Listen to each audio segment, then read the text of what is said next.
सर्वांना सलाम. हे परमेश्वरा, माझ्या सामर्थ्या मी तुझ्यावर प्रेम करीतो. प्रार्थना करू. आमच्या सामर्थ्याने नटलेल्या दयाळू दयाधन परमेश्वर पित्या, ही सुदीन सकाळ तू आम्हाला दाखवली.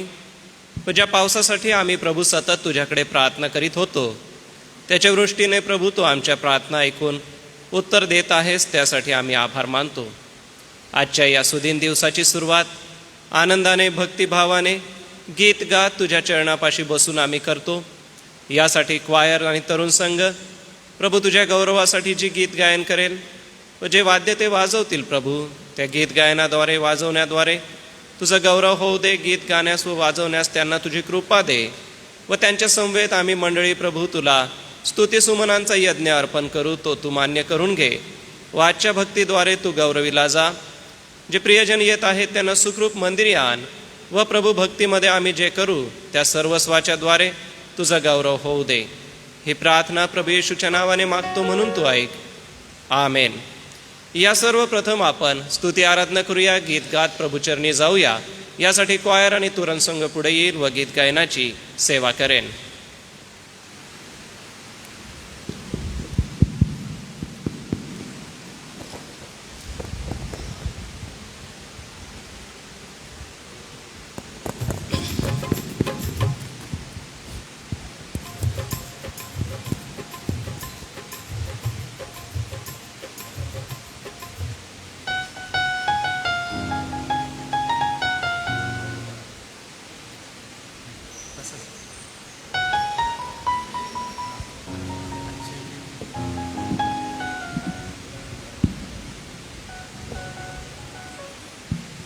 सर्वांना प्रभू येशूच्या नावात सलाम. आजच्या पवित्रवारी आपण सर्व प्रभूच्या मंदिरात एकत्र येऊन त्याची स्तुती आराधना करणार आहोत. आणि सर्वप्रथम आपण आमच्या जिवंत परमेश्वराला धन्यवाद देऊ. धन्यवाद येशूला, धन्यवाद येशूला, राजांच्या राजाला, प्रभूंच्या प्रभूला, धन्यवाद येशूला. हे सुंदर गीत आपण सर्व मिळून गाणार आहोत.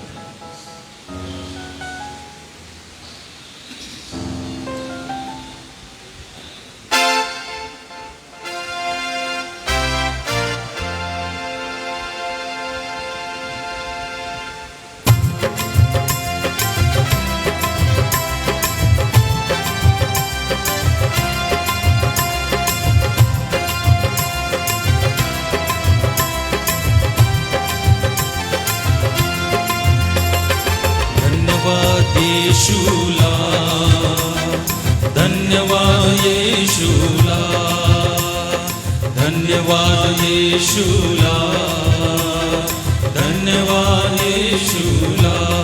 हालेलुया. राजांच्या राजाला, प्रभूंच्या प्रभूला, धन्यवाद येशूला. हालेलुया. राजांच्या राजाला, प्रभूंच्या प्रभूला, धन्यवाद येशूला.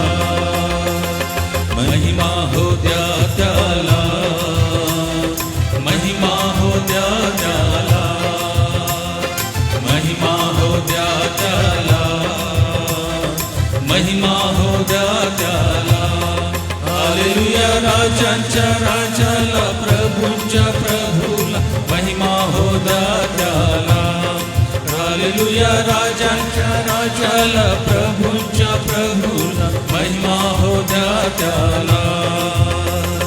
गौरव द्या त्याला, गौरव द्या त्याला, गौरव द्या त्याला, गौरव द्या त्याला.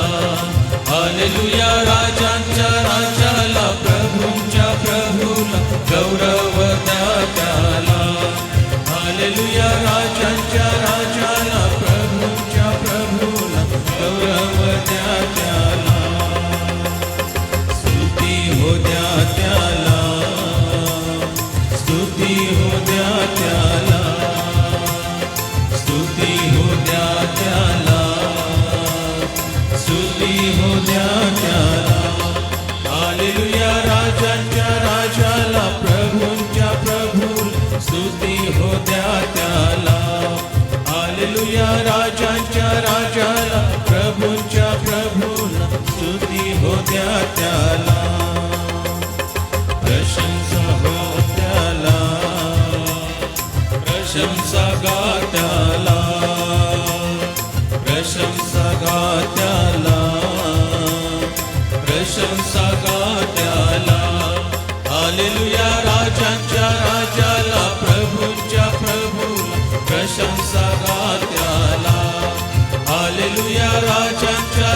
त्याला, सन्मान द्या त्याला, सन्मान द्या त्याला, सन्मान द्या त्याला, सन्मान द्या त्याला.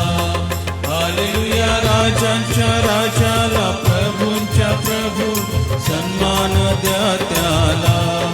हालेलुया राजांच्या राजाला, प्रभूंच्या प्रभू, सन्मान द्या त्याला. धन्यवाद येशूला, धन्यवाद येशूला, धन्यवाद येशूला, धन्यवाद येशूला. हालेलुया राजांच्या राजाला, प्रभूंच्या प्रभू, धन्यवाद येशूला. हालेलुया राजांच्या राजाला, प्रभूंच्या प्रभू, महिमा हो द्या त्याला. हालेलुया राजांच्या राजाला, प्रभूंच्या प्रभूला, गौरव द्या त्याला. हालेलुया राजांच्या राजाला, प्रभूंच्या प्रभूला, स्तुती हो द्या त्याला. हालेलुया राजांच्या राजाला, प्रभूंच्या प्रभूला, प्रशंसा गा त्याला. हालेलुया राजांच्या राजाला, प्रभूंच्या प्रभूला, सन्मान द्या त्याला. यावेळेस विजय संगीत गीत नंबर 46 आपण काढूया. विजय संगीत गीत नंबर 46. कोण मित्र येशुवाने सारे ओझे वहाया, सर्व दुःखी तो ऐकूनी सहाय्य करी सोसाया.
तसेच गीत नंबर 50, येशू हे नाम गोड किती, आनंदे गाओ रात्रंदिनी, वर्णुनी प्रेमे करू स्तुती, सन्मान थोर त्या देवनी. विजयसंगीत गीत नंबर 50.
यावेळेस आपण आपल्या जागेवर उभं राहू, आपल्या सदाजीवी परमेश्वराला सन्मान देऊ आणि विजयसंगीत गीत नंबर 162 162 येशूची सेवा आवडे गेलो सुवेळी त्याकडे, तो दावी फार करुणा माझ्यात तोष मावेना.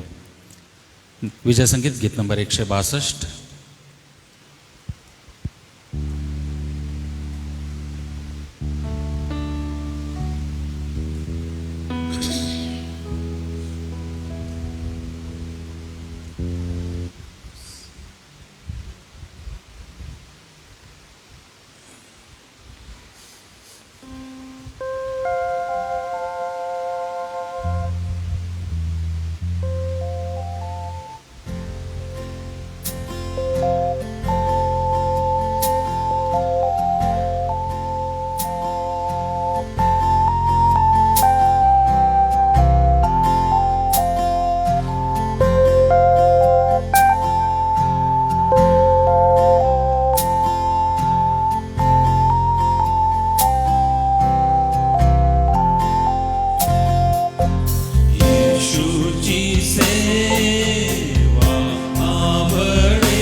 मी उपस्थित सन्मान्य पाळक वर्ग आपणाला विनंती करतो, कृपया आपण पुढे येऊन बसावे.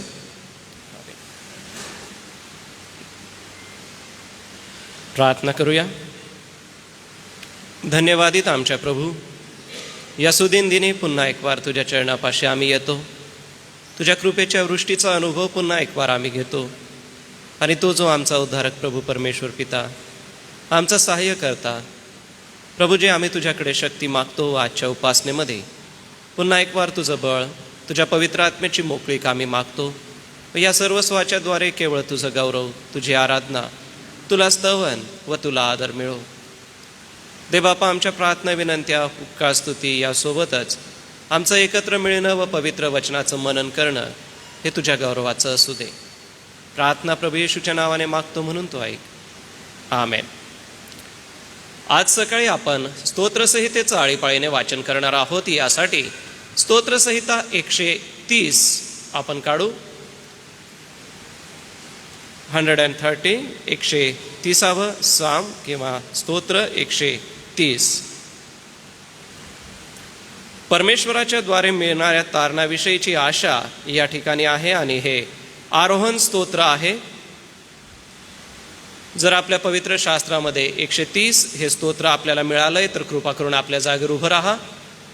जिवंत देवाला सन्मान देत आपण याचं वाचन करणार आहोत. पहिलं वचन मी वाचेल व मंडळी आपणाला विनंती करतो, दुसऱ्या वचनापासून आपण आळीपाळीने वाचू. प्रभूच्या गौरवासाठी मी सुरुवात करतो. हे परमेश्वरा, मी शोकसागरातून तुझा धावा करीत आहे.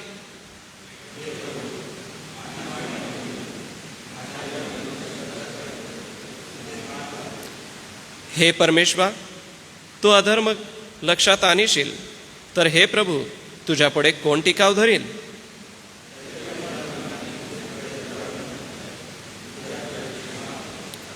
मी परमेश्वराची अपेक्षा करीतो, माझा जीव अपेक्षा करीतो आणि मी त्याच्या वचनाची आशा धरितो.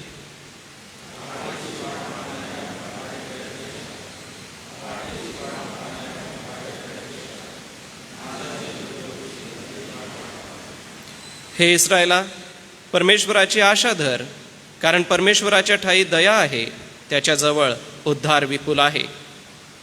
तो इस्रायलास त्याच्या सर्व धर्मापासून मुक्त करेल. उभे असतानाच आपला विश्वास जाहीर करूया व प्रेषितांचा मतांगीकार एका सुरात म्हणूया. सर्व समर्थ देव जो पिता, आकाश व पृथ्वी यांचा उत्पन्न करता, त्याचवर मी विश्वास ठेवितो आणि त्याचा एकुलता एक पुत्र येशू ख्रिस्त आमचा प्रभू, जो पवित्र आत्म्याच्या योगाने गर्भरूप झाला, कुमारी मरियाच्या उदरी जन्मास आला, पंत पिलाताच्या वेळेस ज्याने दुःख भोगिले, ज्याला वधस्तंभावर खिळले, जो मरण पावला व ज्याला पुरले, जो मृत लोकात उतरला व तिसऱ्या दिवशी मेलेल्यामधून पुन्हा उठला, स्वर्गात चढला आणि सर्व समर्थ देव जो पिता याच्या उजवीकडे बसला आहे, तेथून जिवंतांचा व मेलेल्यांचा न्याय करावयास जो येणार आहे, त्याचवर मी विश्वास ठेवितो. पवित्र आत्मा, पवित्र सार्वत्रिक मंडळी, पवित्र जनांचा सहभागीपणा, पापांची क्षमा, देहाचे पुनरुत्थान आणि सार्वकालिक जीवन याविषयी मी विश्वास धरितो. आमेन. धन्यवाद. बसूया आपण. पुन्हा एक वार आम्ही आमच्या प्रभुचरणी जाऊन मध्यस्थी करणार आहोत. मध्यस्थीचे आपले जे नित्याचे विषय आहेत ते घेत प्रभूकडे सहाय्य मागित आपल्या संस्थेचे मान्य अध्यक्ष, मान्य कार्यकारी संचालक, त्याचप्रमाणे संस्थेचे सर्व विश्वस्त यांच्यासाठी प्रभूची कृपा आपण मागूया. ज्या क्षेत्रामध्ये आपण सेवा करीत आहात त्या सर्व क्षेत्रात परमेश्वर देवबाप आपल्या सगळ्यांना त्याची कृपा, त्याचा अनुग्रह हा सदैव पुरवत राहो. काही प्रार्थना विनंती आहे ते येणेप्रमाणे डॉक्टर संदेश वसावे हे PGच्या परीक्षेसाठी आज अमरावती या ठिकाणी आहेत, त्यांच्यासाठी आपण प्रार्थना करूया. सोबत हर्षल देखील आहे. या प्रिय लेकरांची परीक्षा आशीर्वादित व्हावी. त्याचप्रमाणे आपल्या मंडळीतील सौ कोकणी या पोलीस भरतीची आज परीक्षा देत आहेत, त्यांची प्रार्थना विनंती आहे, त्यासाठी आपण प्रार्थना करूया. आपल्या मंडळीत निखिल गायकवाड आणि राहुल साखरे या प्रियजनांना मागील सप्ताहात पुत्ररत्न प्राप्ती झालेली आहे, त्यांच्यासाठी आपण प्रार्थनेत आठवण ठेवू. सोबतच आपल्या मंडळीचे तरुण प्रिन्स सहाने आणि राहुल रायसा यांनी जिम व्यवसाय सुरू केलेला आहे. त्यांच्या जिमचं आज त्यांनी प्रार्थनेमध्ये आठवण करण्याची विनंती केली. आपण त्यांच्यासाठी प्रार्थना करूया. सोबतच आपल्या प्रिय भारत देशासाठी व स्वातंत्र्य दिनाची आपण आज सकाळी उपासनेमध्ये आठवण करूया. आजारी प्रियांसाठी आपण नित्य प्रार्थना करीत आहोत. पुन्हा एक वार त्यांच्यासाठी प्रार्थना करू. या सगळ्यांच्या वतीने मी प्रार्थना करतो. आमच्या देव बापा, आम्ही तुला धन्यवाद देतो, तुझी आम्ही स्तुती करीतो, कारण की इस्रायलाच्या स्तवनात वसणारा तू परमेश्वर. जी गीतं आम्ही गायली देव बापा, त्या गीतांच्याद्वारे एक नवा आशीर्वाद आम्हाला मिळाला. आणि ह्या धन्यवादित वारी, या सुदिन समयी तुझ्या चरणापासून बसून जो आनंद आम्हाला मिळतो, तो देव बापा जगातल्या कोणत्याही गोष्टीत मिळत नाही. तुझ्या पवित्र आत्म्याच्या प्रेरणेने ही सुंदरशी गीतं लिहिली गेली आणि त्याच प्रेरणेने प्रभू या तरुण संघाने व क्वायरने देव बापा तुझ्यासमोर ते स्तवन केलेलं असताना आज आम्ही आमचं मन त्यामध्ये मोकळं करतो आणि हे गीत गात तुझ्या चरणापाशी येतो. सोबतच स्तोत्र करता जसा प्रभूजी तुझ्यासमोर लीन आणि नतमस्तक होऊन येतो व जे आरोहणाचं स्तोत्र तो म्हणतो तेच गात दे बापा. पुन्हा एक वार आम्ही आरोहण करीत म्हणजे चढणीचं हे स्तोत्र गात तुझ्या चरणापाशी आलेलो आहोत. मागील सप्ताहासाठी व येणाऱ्या सप्ताहासाठी प्रभू आम्ही उपकार स्तुती करीत आभार मानतो व येणाऱ्या सप्ताहासाठी विनंत्या देखील करतो. जे आशीर्वाद दे बापा आमच्या मंडळीतील प्रियजनांना तू दिले, जे आशीर्वाद वैयक्तिक रीतीने आम्हाला दिले, त्या सगळ्यांची आम्ही आठवण करतो आणि आजच्या सकाळी उपकार स्तुतीची प्रार्थना करतो. आज मध्यस्थी करीत असताना अनेक विषय प्रभू तो आमच्या समोर दिलेले आहेत व अनेक गोष्टी ज्या तुझ्या आभाराच्या आम्हाला दिल्यात त्या सगळ्यांची आम्ही आठवण करतो. प्रिय देवबापा, आम्ही SAMच्या या सेवा कार्यासाठी उपकार स्तुती करतो.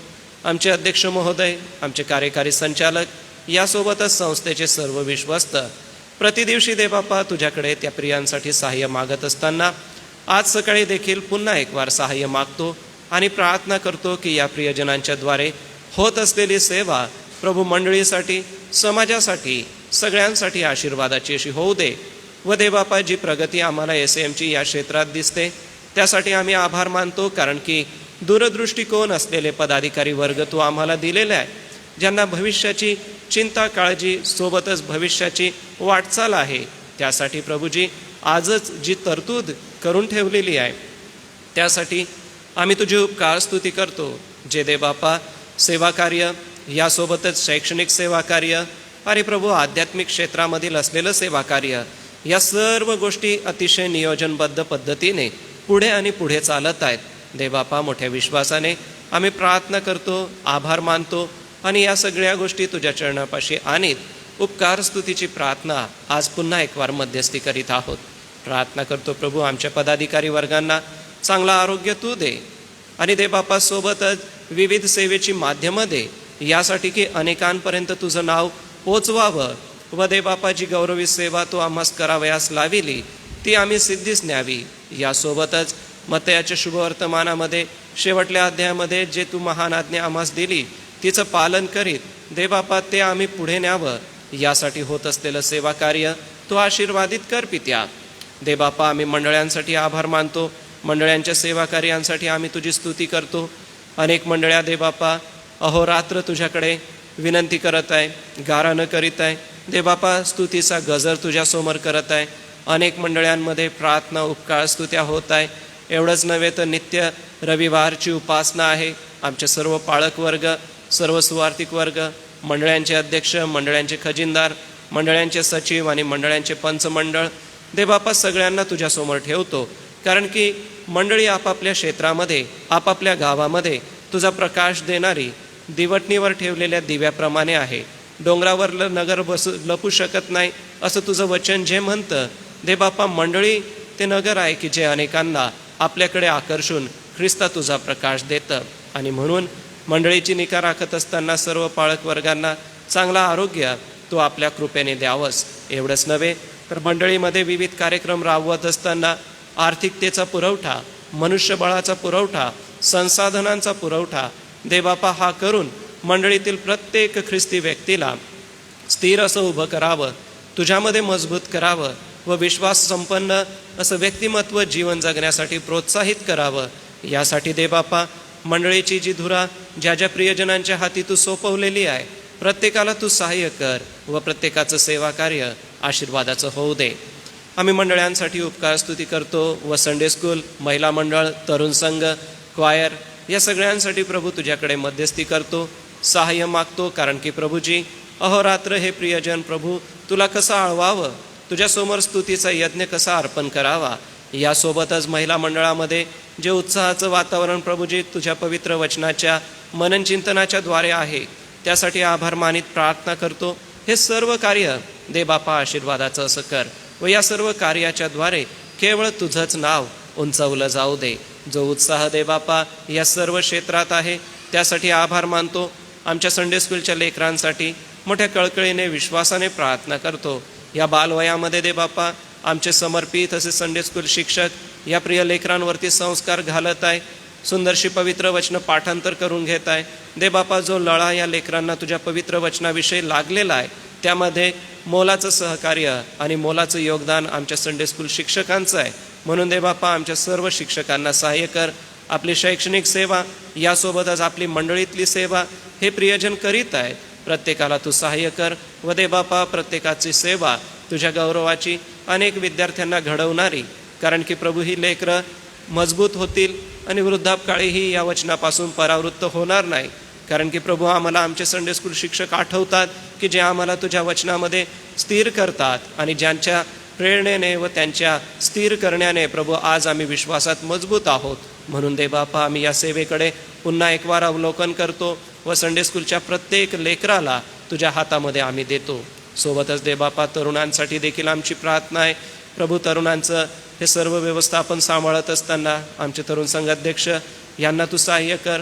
दे बापा आम्ही प्रार्थना करतो विद्यार्थ्यांना घडवीत असताना तारुण्याच्या या उंबरठ्यावर असलेली ही प्रिय लेकरं जगिक प्रलोभनं आहेत, परंतु प्रभू तुझ्या मंदिराची जी ओढ आणि आस आहे त्यामध्ये दे बापा तू त्यांना वाढीव व या संपूर्ण सेवा कार्याद्वारे तुझं गौरव होऊ दे. सोबतच दे बापा आम्ही प्रार्थना करतो आमच्या मंडळीतील सर्व प्रिय लेकरांसाठी, प्रत्येकाच्या सोबत तू राहा. दयाळू दे बापा आम्ही शाळेसाठी मोठ्या विश्वासाने तुझ्याकडे सहाय्य मागतो, तुझ्याकडे कृपा मागतो.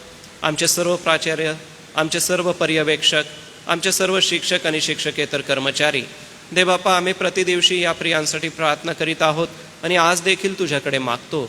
या सर्व प्रियजनांना तुझी कृपा दे. शाळेची जी प्रगती आणि उन्नती आम्हाला दिसते त्यामागे पडद्याच्या मागे या सर्व प्रियजनांचे कष्ट आहे, मेहनत आहे. आणि दे बापा अहोरात्र यामध्ये आपल्या स्वतःला झोकून देऊन या प्रियजनांनी दे बापा जी सेवा केलेली आहे व सध्या करीत आहेत दे बापा ती तू आशीर्वादित कर. कारण आम्हास ठाऊक आहे यामध्ये बारकावे पुष्कळ आहेत, यामध्ये व्यवस्था खूप साऱ्या आहेत. सोबतच विद्यार्थ्यांना घडवणं हे काही साधं काम नव्हे, परंतु प्रिय प्रभू अतिशय समर्पित भावनेने आमचे सर्व प्राचार्य, पर्यवेक्षक आणि शिक्षक आणि सोबतच शिक्षकेतर कर्मचारी आपली सेवा देत आहेत. दे बापा या सर्व सेवेकरांची सेवा तू आशीर्वादाची कर. सोबतच दे बापा आमच्या विद्यार्थ्यांसाठी मोठ्या विश्वासाने प्रार्थना करतो. आमचे विद्यार्थी प्रगती करत आहे, पुढे जात आहे, त्यांचं शिक्षण दे बापा आशीर्वादाचं असं होऊ दे. त्यांची काळजी घेत असताना आमचे हॉस्टेल वॉर्डन, हॉस्टेल सुप्रिटेंड आणि त्यांच्या सर्व सहकाऱ्यांसाठी आम्ही कृपा मागतो दे बापा. कारण पालकत्व आहे, एक मोठी जबाबदारी आहे आणि ही जबाबदारी अहोरात्र कितीतरी वर्षांपासून हे प्रियजन पाळीत आहेत आणि अतिशय चोख रीतीने आपली सेवा देत आहेत. दे बापा हे सर्व सेवा कार्य आशीर्वादित कर व गरजेप्रमाणे आता जी बांधकामं होत आहेत दे बापा हॉस्टेलप्रती, ती बांधकामं तू आशीर्वादित कर व या हॉस्टेलच्या सेवेच्या द्वारे परमेश्वरा तू गौरविला जा. प्रत्येक कर्मचाऱ्याला तुझा आशीर्वाद लाभू दे व विद्यार्थ्यांप्रती, SM प्रती जी गौरवी सेवा ते करीत आहे परमेश्वरा तुझ्या प्रेरणेने आणि तुझ्या सेवेसाठी हे प्रियजन ती सेवा करत आहे, ती तू आशीर्वादित कर. सोबतच दे बापा आम्ही सेंट्रल ऑफिसच्या स्टाफसाठी व त्यांच्याद्वारे होत असलेल्या सेवा कार्यासाठी प्रार्थना करतो. या सर्व प्रियजनांची दे बापा सेवा तू आशीर्वादित कर. आम्ही बाहेरगावी शिकणाऱ्या आमच्या सर्व मंडळीतल्या प्रिय लेकरांची आज सकाळी पुन्हा एक वार आठवण करतो.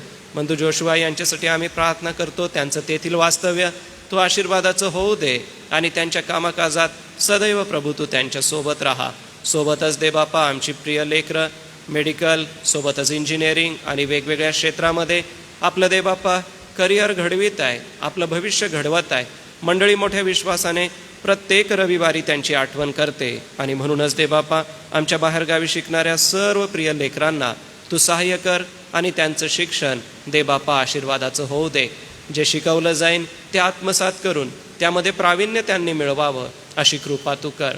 सोबतच देवबापा, सर्व डॉक्टर, सर्व नर्सेस यांची आम्ही आठवण करतो. वैद्यकीय सेवा करणारे या सर्व प्रियजनांना तुझी कृपा लाभू दे व त्यांचं सेवाकार्य आशीर्वादाचं कर.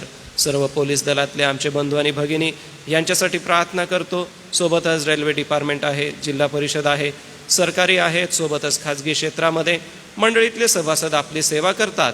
देवबापा, सगळ्यांची सेवा तू आशीर्वादित कर आणि त्याद्वारे तू गौरविला जा. प्रिय प्रभू, सुंदरसा प्रिय भारत देश तू आम्हास दिला.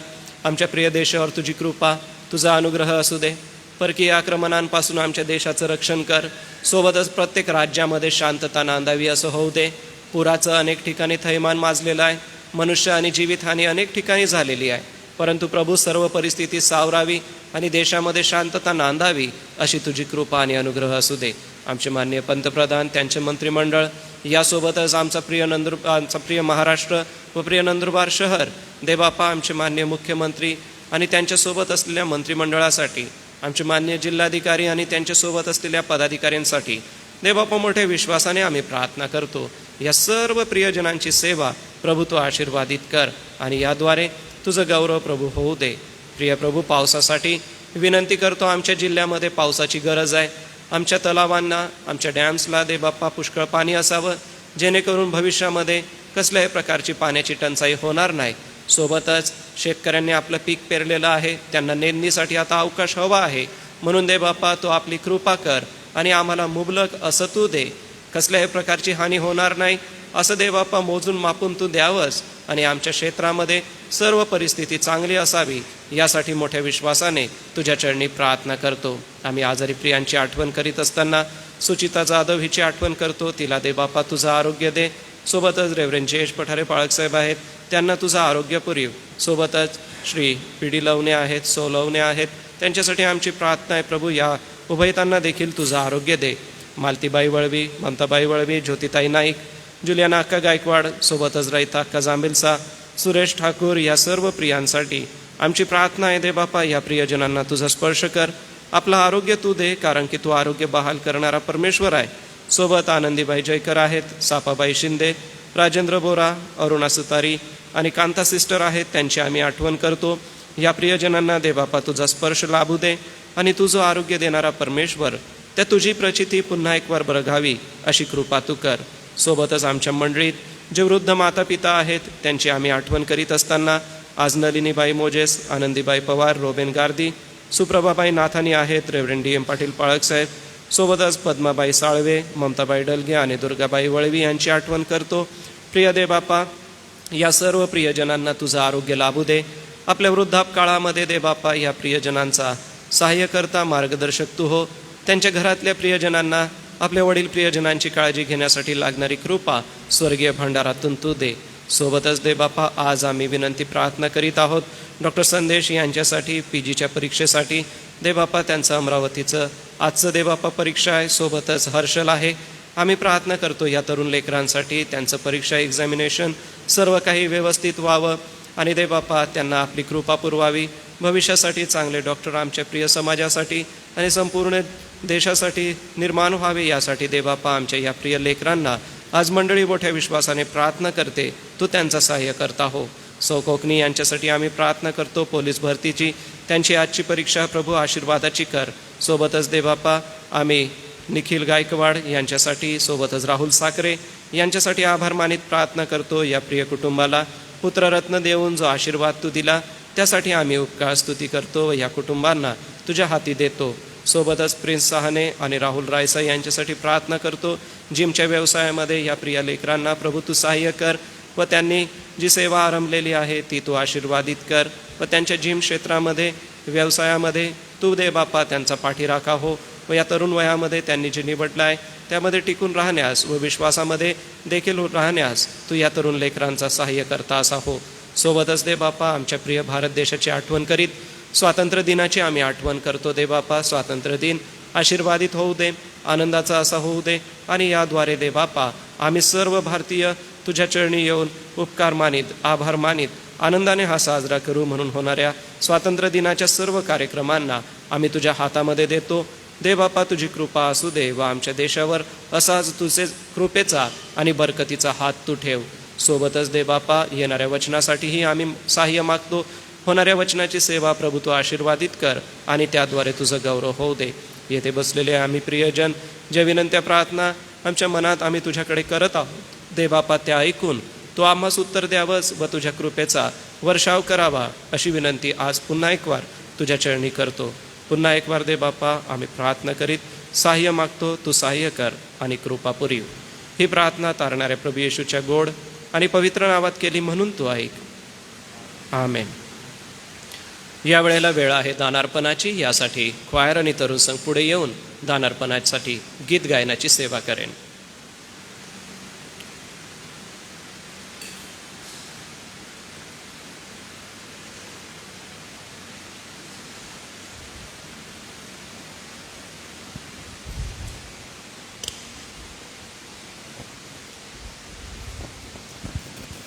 यावेळेस आपण विजयसंगीत गीत नंबर 255 हे गाणार आहोत.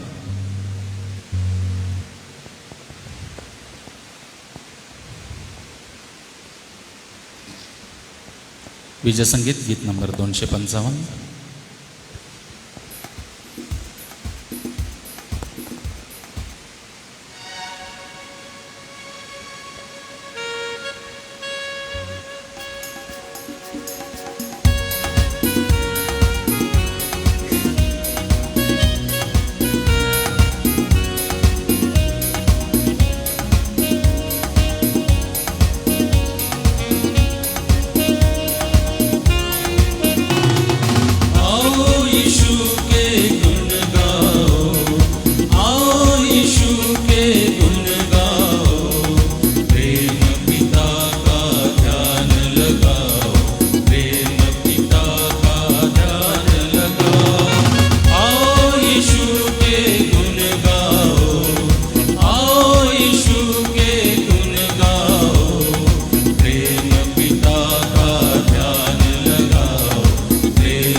परमेश्वराला धन्यवाद असो या सुमधुर गीतासाठी. आज किंवा या सप्ताहात कोणाचे वाढदिवस आहे तर कृपया आपण कळवा. आपणासाठी प्रार्थना करण्यात येईल. माझ्याकडे असलेल्या माहितीप्रमाणे आज रेव्हरंड राजू मार्गे आणि अनुष गायकवाड यांचा वाढदिवस आहे. मंगळवारी सोल्वी रेननबर्ग आणि मनोज पवार यांचा वाढदिवस आहे. बुधवारी वेरोनिका पंजाबी, गुरुवारी आशिष वळवी, विशाल वाघमारे आणि सोफिया फुलापाका, शनिवारी पास्टर अंकाश पाडवी आणि निर्मल जांबिलसा या प्रियजनांचे वाढदिवस आहे. यासोबत कोणाचे असतील तर कळवणं. आपणासाठी प्रार्थना करण्यात येईल.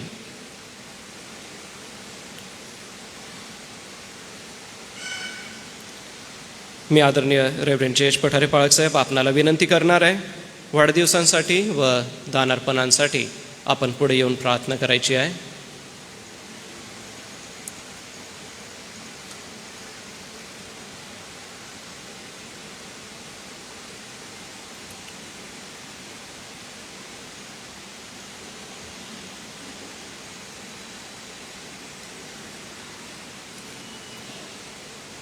सुशीलाबाई जांबिलसा यांच्याकडून दशमांश आहे. प्रतिभा अडाळे यांच्याकडून दशमांश आहे. उपकार स्तुतीचं दान आहे. सोबतच सुचिता मनीष वळवी यांच्याकडून दशमांश आहे. संदेश राजेश वसावे यांच्याकडून उपकार स्तुतीचं दान आहे आणि सोबतच डॉक्टर मोहन पवार यांच्याकडून दशमांश आहे. तो मी प्रभूच्या भांडारात टाकतो. दशमांश, उपकार स्तुती, दानार्पण व ज्या प्रियांचे वाढदिवस आहे यांच्या प्रार्थनेसाठी सन्माननीय रेव्हरंड जयेश पठारे पाळक साहेब पुढे येऊन प्रार्थना करतील. प्रार्थना करू आपण. आमच्या स्वर्गीच्या जीवन परमेश्वरा, आज या सकाळी आम्ही पुन्हा एक वार तुला कोटी कोटी धन्यवाद देतो, कारण तू चांगला आहेस आणि तुझी दया सनातन आहे. प्रभू, आम्ही तुझा आभार मानतो की पुन्हा एक वार तू आम्हाला तुझ्या पवित्र मंदिरामध्ये येण्याची संधी दिली. आज सकाळी प्रभू, आज तुझ्या पायाजवळ येत असताना आम्ही तुला धन्यवाद देतो, कारण तू चांगला आहेस. प्रभू, तुझी भक्ती करावी, आम्ही तुझी आराधना करावी. एवढंच नव्हे तर तू दिलेल्या आज्ञात आम्ही पाळाव्यात, यासाठी प्रभू तू आम्हाला ही संधी देतोस. तुझे आभार मानतो. प्रभूची भक्ती आराधना गीतं गाऊन केलेली आहे ती तू मान्य केलीस असा आम्ही विश्वास धरतो.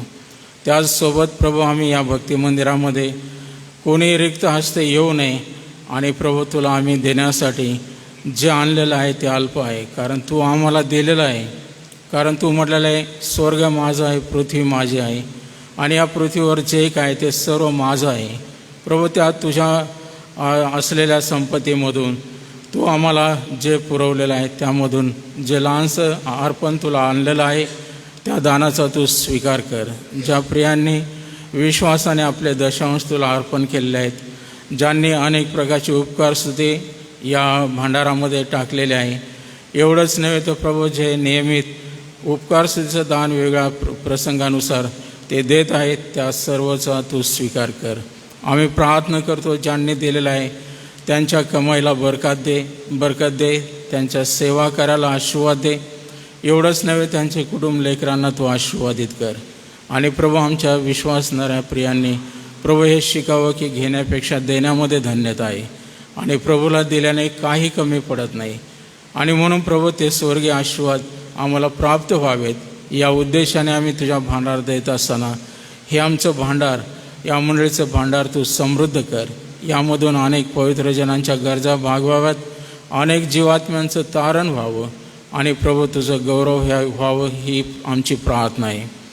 या दानार्पणासोबत आम्ही आमचं जीवित तुला समर्पित करतो.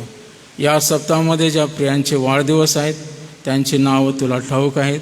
रेव्हरंड राजू मार्गे, अनुष गायकवाड, सोल्वी रेनबर्ग, मनोज पवार, वेरोनिका पंजाबी, आशिष वळवी, विशाल वाघमारे, सोफिया फुलापाका, अंकाश पाडवी, निर्मल जांबिलसा या सर्व प्रियांना आम्ही तुझ्या हातात सोपवतो.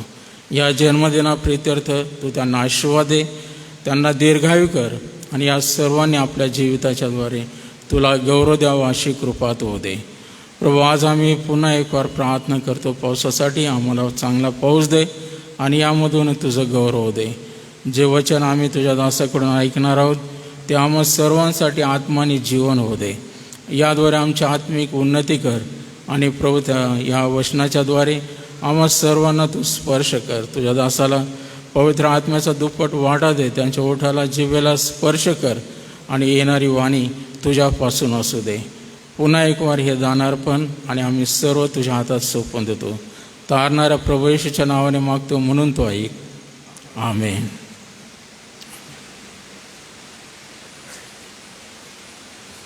धन्यवाद पाळक साहेब. या सप्ताहासाठी सूचना आहे येणेप्रमाणे. सोमवार ते शुक्रवार सायंकाळचं जे प्रार्थना मनन आहे ते सायंकाळी 6 ते 6:30 या वेळामध्ये चर्चमध्ये घेण्यात येईल. आपण येऊ शकता किंवा फेसबुक लाईव्हवरती आपण या सभेचा लाभ घ्यावा. त्यानंतर यूट्यूबवरती देखील आपणाला या प्रार्थना सभा भेटतील. बुधवारी सकाळी 9 ते 10 या वेळामध्ये चर्चमध्ये बायबल स्टडी होईल. हा बायबल स्टडी डॉक्टर रेव्हरंड जी जयकर पाळक साहेब हे घेतील. बुधवारी सायंकाळी 4 वाजता महिला मंडळाची जी सभा आहे ती चर्चमध्ये भरवण्यात येईल. आणि शनिवारी सायंकाळी 6:30 वाजता तरुण संघ चर्चमध्ये भरवण्यात येईल. या महत्त्वपूर्ण सूचना आपल्यासाठी आहे. आज आम्ही देवाच्या पवित्र वचनाकडे जाणार आहोत आणि देवाच्या पवित्र वचनाकडे जाण्यासाठी आपल्याला एका महत्त्वपूर्ण अशा पुस्तकाकडे जायचं आहे. ते आहे संत पौलाचं पत्र आणि ते पत्र आहे रोमकरास पत्र. आम्ही लहान असताना संडे स्कूलमध्ये एक गीत गायचो जे आजही आठवतं.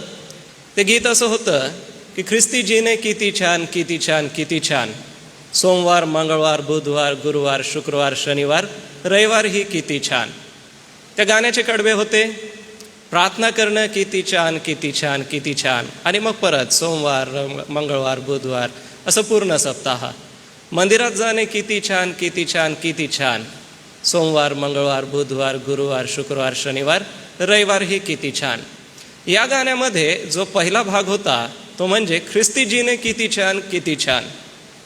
आज मी आपणाला हेच सांगणार आहे रोमकरास पत्रामधून की ख्रिस्ती जीवन किती छान आहे, ख्रिस्ती जीवन जगणं किती सुंदर आहे, ख्रिस्ती जीवन जगण्यामागे जे आशीर्वाद दडलेले आहेत ते किती सुंदर आहेत. प्रत्येक विश्वासणारा ज्या वेळेला विश्वासामध्ये येतो त्यावेळेला त्याला आपण ख्रिस्ती या नावाने ओळखतो किंवा विश्वासणाऱ्याची ओळख समाजामध्ये ख्रिस्ती अशी आहे.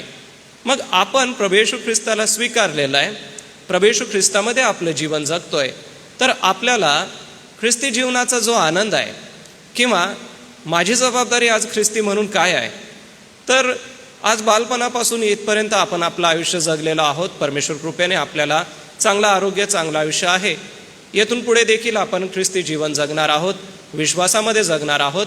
परंतु देवाचा काय आशीर्वाद आहे त्याच्या मागे हे जर आपण समजून घेतलं नाही तर मला असं वाटतं की आपण ज्या परमेश्वरावर विश्वास ठेवला आहे त्या परमेश्वराला आपण अजून काय नीट समजून घेतलं नाही. परमेश्वराला समजून घेण्यासाठी आणि ज्या विश्वासाला तुम्ही आणि मी स्वीकारलेला आहे त्या विश्वासाचा आनंद किती मोठा आहे तो आपल्याला फक्त रोमकरास पत्र याच पत्रामधून मी आपणाला दाखवणार आहे. त्यासाठी आपण रोमकरास पत्र आपल्या पवित्र शास्त्रामध्ये उघडून ठेवू आणि आपल्याला जमल्यास आपण जर नोंदी घेत असाल तर आपण घेऊ शकता किंवा आपल्या बायबलमध्ये जी रिबीन आहे ती रिबीन आपण रोमकरास पत्राच्या पहिल्या अध्यायापासून पुढे आणि पुढे आपण जाणार आहोत. खरं तर पहिल्या अध्यायामध्ये प्रस्तावना आम्हाला दिसून येते आणि या प्रस्तावनेमध्ये आम्हाला पवित्र जन होण्यासाठी बोलवलेलं आहे. आता रोमची ही जी मंडळी होती या रोमच्या मंडळीकडे बघितलं असता काही फार महत्त्वाच्या ऐतिहासिक गोष्टी पण आपल्याला ह्या मंडळीच्या बघाव्या लागतील. जसं मी मागच्या रविवारी संत पौलाची 13 पत्र आहेत हे सांगितलं होतं. या 13 पत्रांची विभागणी 6 पत्र 4 पत्र आणि 3 पत्र या पद्धतीने केली आहे.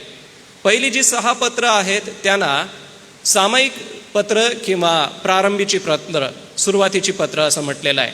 त्याच्यामध्ये आहे रोमकरास पत्र, पहिले करिंथ, दुसरे करिंथ, सोबतच पहिले थेसलनिका करासपत्र, दुसरे थेसलनिका करासपत्र आणि गलती करासपत्र. हे पत्र ज्या वेळेला वाचाल त्यावेळेला असं लक्षात ठेवा की ही प्रारंभी संत पौलाने लिहिली. त्याच्यानंतर त्याने 4 पत्र तुरुंगामधून लिहिली.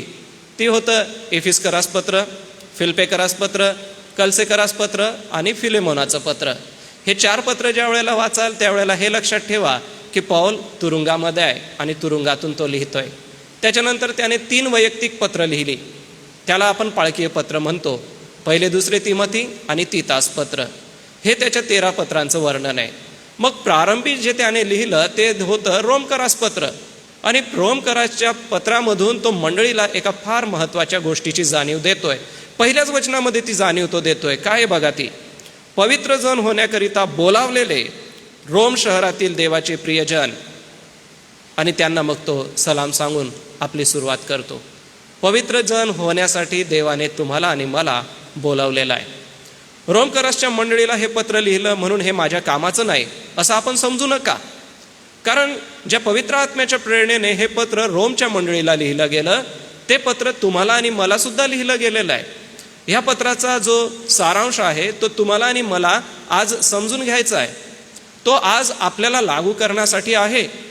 इतकी वर्ष झाली, इतका काळ गेला, परंतु हे पत्र आज आमच्याकडे आहे. तर हे का म्हणून दिलं आहे? हे का म्हणून दिलं, त्याचं कारण एकच आहे की आम्ही विश्वासामध्ये मजबूत व्हावं, विश्वासामध्ये आम्ही स्थिर व्हावं. रोमकरास जे पत्र आहे, हे पत्र तारण प्राप्तीविषयी फार सुंदर गोष्टी सांगतं.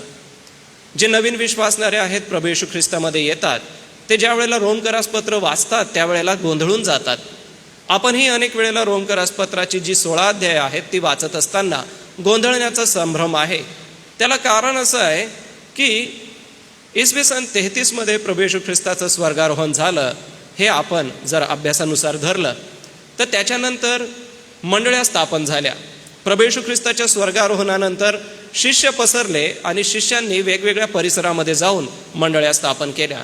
कशा स्थापन केल्या ते प्रेषितांची कृत्य 2 अध्यायामध्ये पाहायला मिळतं. रेफरन्स म्हणून आपण प्रेषितांची कृत्य 2 अध्याय कृपा करून काढून बघा. त्या प्रेषितांच्या 2 अध्यायामध्ये पवित्र आत्मा आल्याचं आम्हाला दिसून येतं. पेंटेकॉस्टचा तो दिवस आहे. 2 अध्यायामध्ये 8व्या वचनापासून बघा की पवित्र आत्मा आल्यानंतर ते आपापल्या भाषेमध्ये बोलत होते. आणि 8व्या वचनात, तर आपण प्रत्येक जण आपापली जन्मभाषा ऐकतो हे कसे?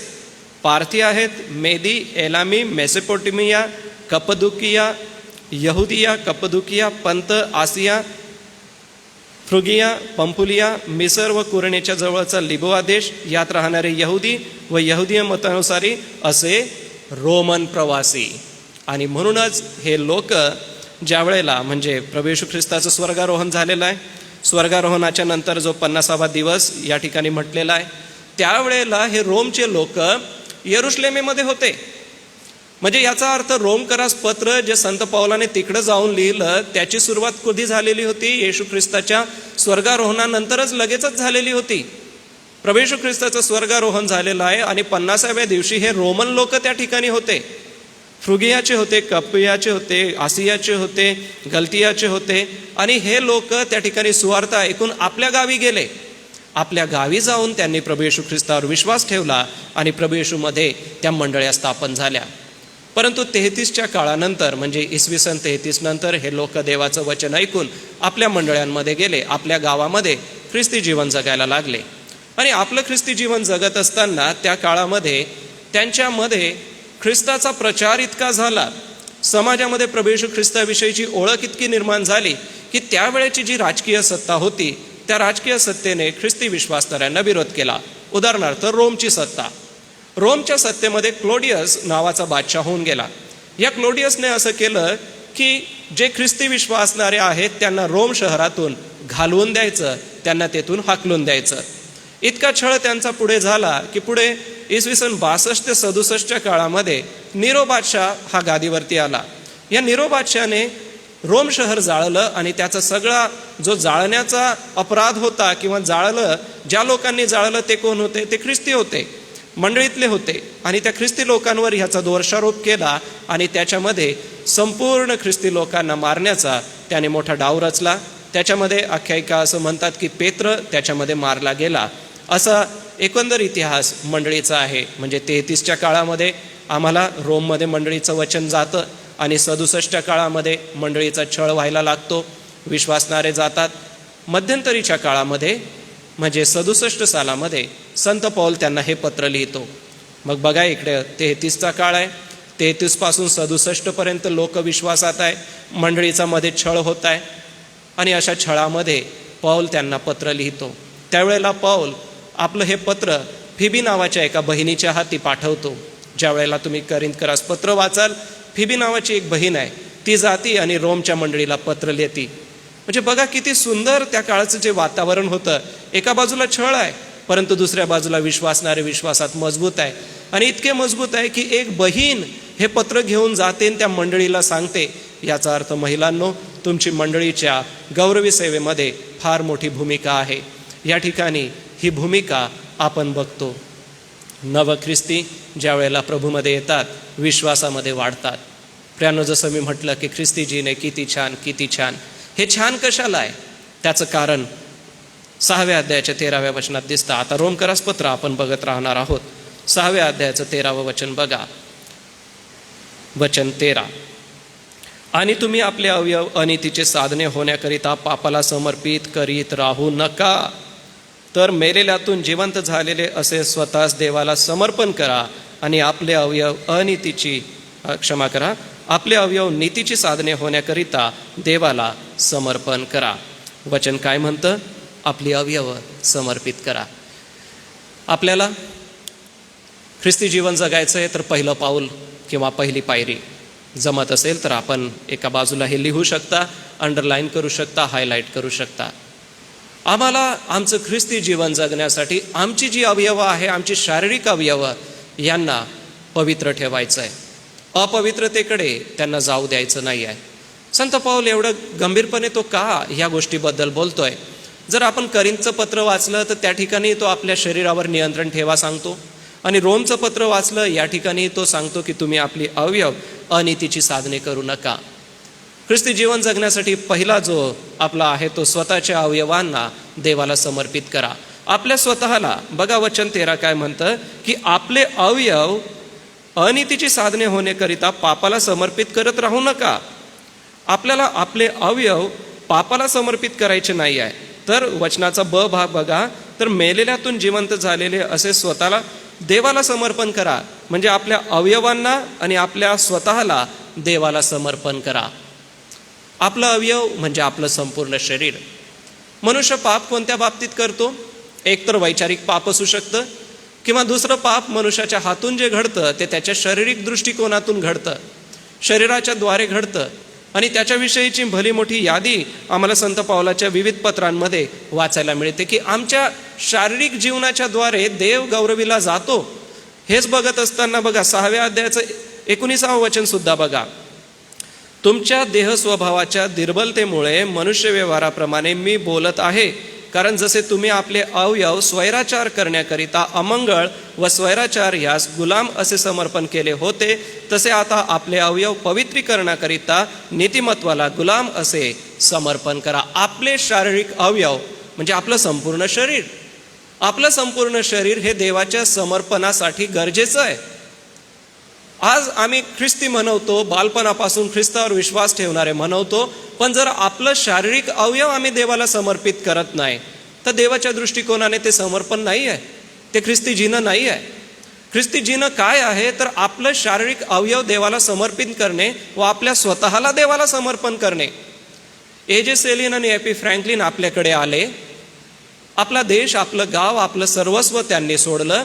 या ठिकाणी ते आले, आपल्या शारीरिक दृष्टिकोनाने ते आले. आपलं संपूर्ण त्यांनी या ठिकाणी जीवन जगून त्यांनी आपलं या ठिकाणी समर्पण केलं. जितक्या मिशनऱ्यांना आपण ओळखता, ज्यांची नावं आपल्याला ठाऊक आहे, ज्यांचा इतिहास आपण वाचता, बघा ते गेले, आपल्या शरीराचं समर्पण केलं त्यांनी. त्यावेळेला सातपुडा पर्वत आणि ह्या रांगा काय आहेत हे त्यांनी कल्पनासुद्धा केली नसेल. 100 वर्षापूर्वी या ठिकाणाच्या जंगलाची कल्पना आपल्याला करता येत नाही. साप, विंचू, काटे, हिंस्र प्राणी, सिंह, कितीतरी गोष्टी त्यांच्या नजरेसमोर असतील, परंतु ते आले. त्यांना म्हणतात त्यांनी आपल्या शरीराचं समर्पण केलं. आपल्या शरीराचं आपण समर्पण करतो का? केलंच पाहिजे. देवाची इच्छा ही आहे की ख्रिस्ती जीवन जगणाऱ्या प्रत्येक व्यक्तीने आपल्या शरीराचा ताबा परमेश्वराला द्यावा. गेतशेमानी बागेमध्ये प्रभू येशू ख्रिस्त प्रार्थना करत आहे आणि बाकीचे शिष्य काय करत आहेत? झोपी गेलेले आहेत. आपलं शरीर त्यांनी प्रभूच्या सेवेसाठी समर्पित केल्याचं दिसून येत नाही. आळस ही अशी गोष्ट आहे जी आमच्या ख्रिस्ती जीवनामध्ये आम्हाला मागे नेते. हे मी अनेक वेळेला सांगतो. प्रियजन हो, जरी मी आज आपणाला बोध करीत असलो तरी माझ्याही दुर्बलतेला मला समजून घ्यावं लागेल. आळस ही अशी गोष्ट आहे किंवा आपल्या शरीरावरचा जर आपला ताबा नाही तर ती गोष्ट आम्हाला ख्रिस्ती जीवन जगण्यासाठी थांबवणारी आहे. संत पौल तिमोथेला ज्या वेळेला पत्र लिहितो त्यावेळेला तो म्हणतो की तू स्वतःवर नियंत्रण ठेव, कसरत कर. तो मुष्टियोद्ध्याचं उदाहरण सांगतो, ॲथलीटचं उदाहरण तो सांगतो, स्वतःला कुदलतो असं तो म्हणतो. आपल्या शरीरावरती आपलं नियंत्रण असलंच पाहिजे. आपल्या शरीरावर जर आपलं नियंत्रण नाही तर किती अवघड गोष्ट आहे, नाही का? आम्ही प्रार्थनेला बसतो, प्रार्थनेचा कंटाळा मनुष्याला काय येतो? कारण आमचे पाय थकतात, आमचे डोळे मिटले जातात, आमचे हात आम्हाला जोडावेसे वाटत नाही. का? कारण आमचा शरीराचा त्याच्यामध्ये सहभाग नाही आहे.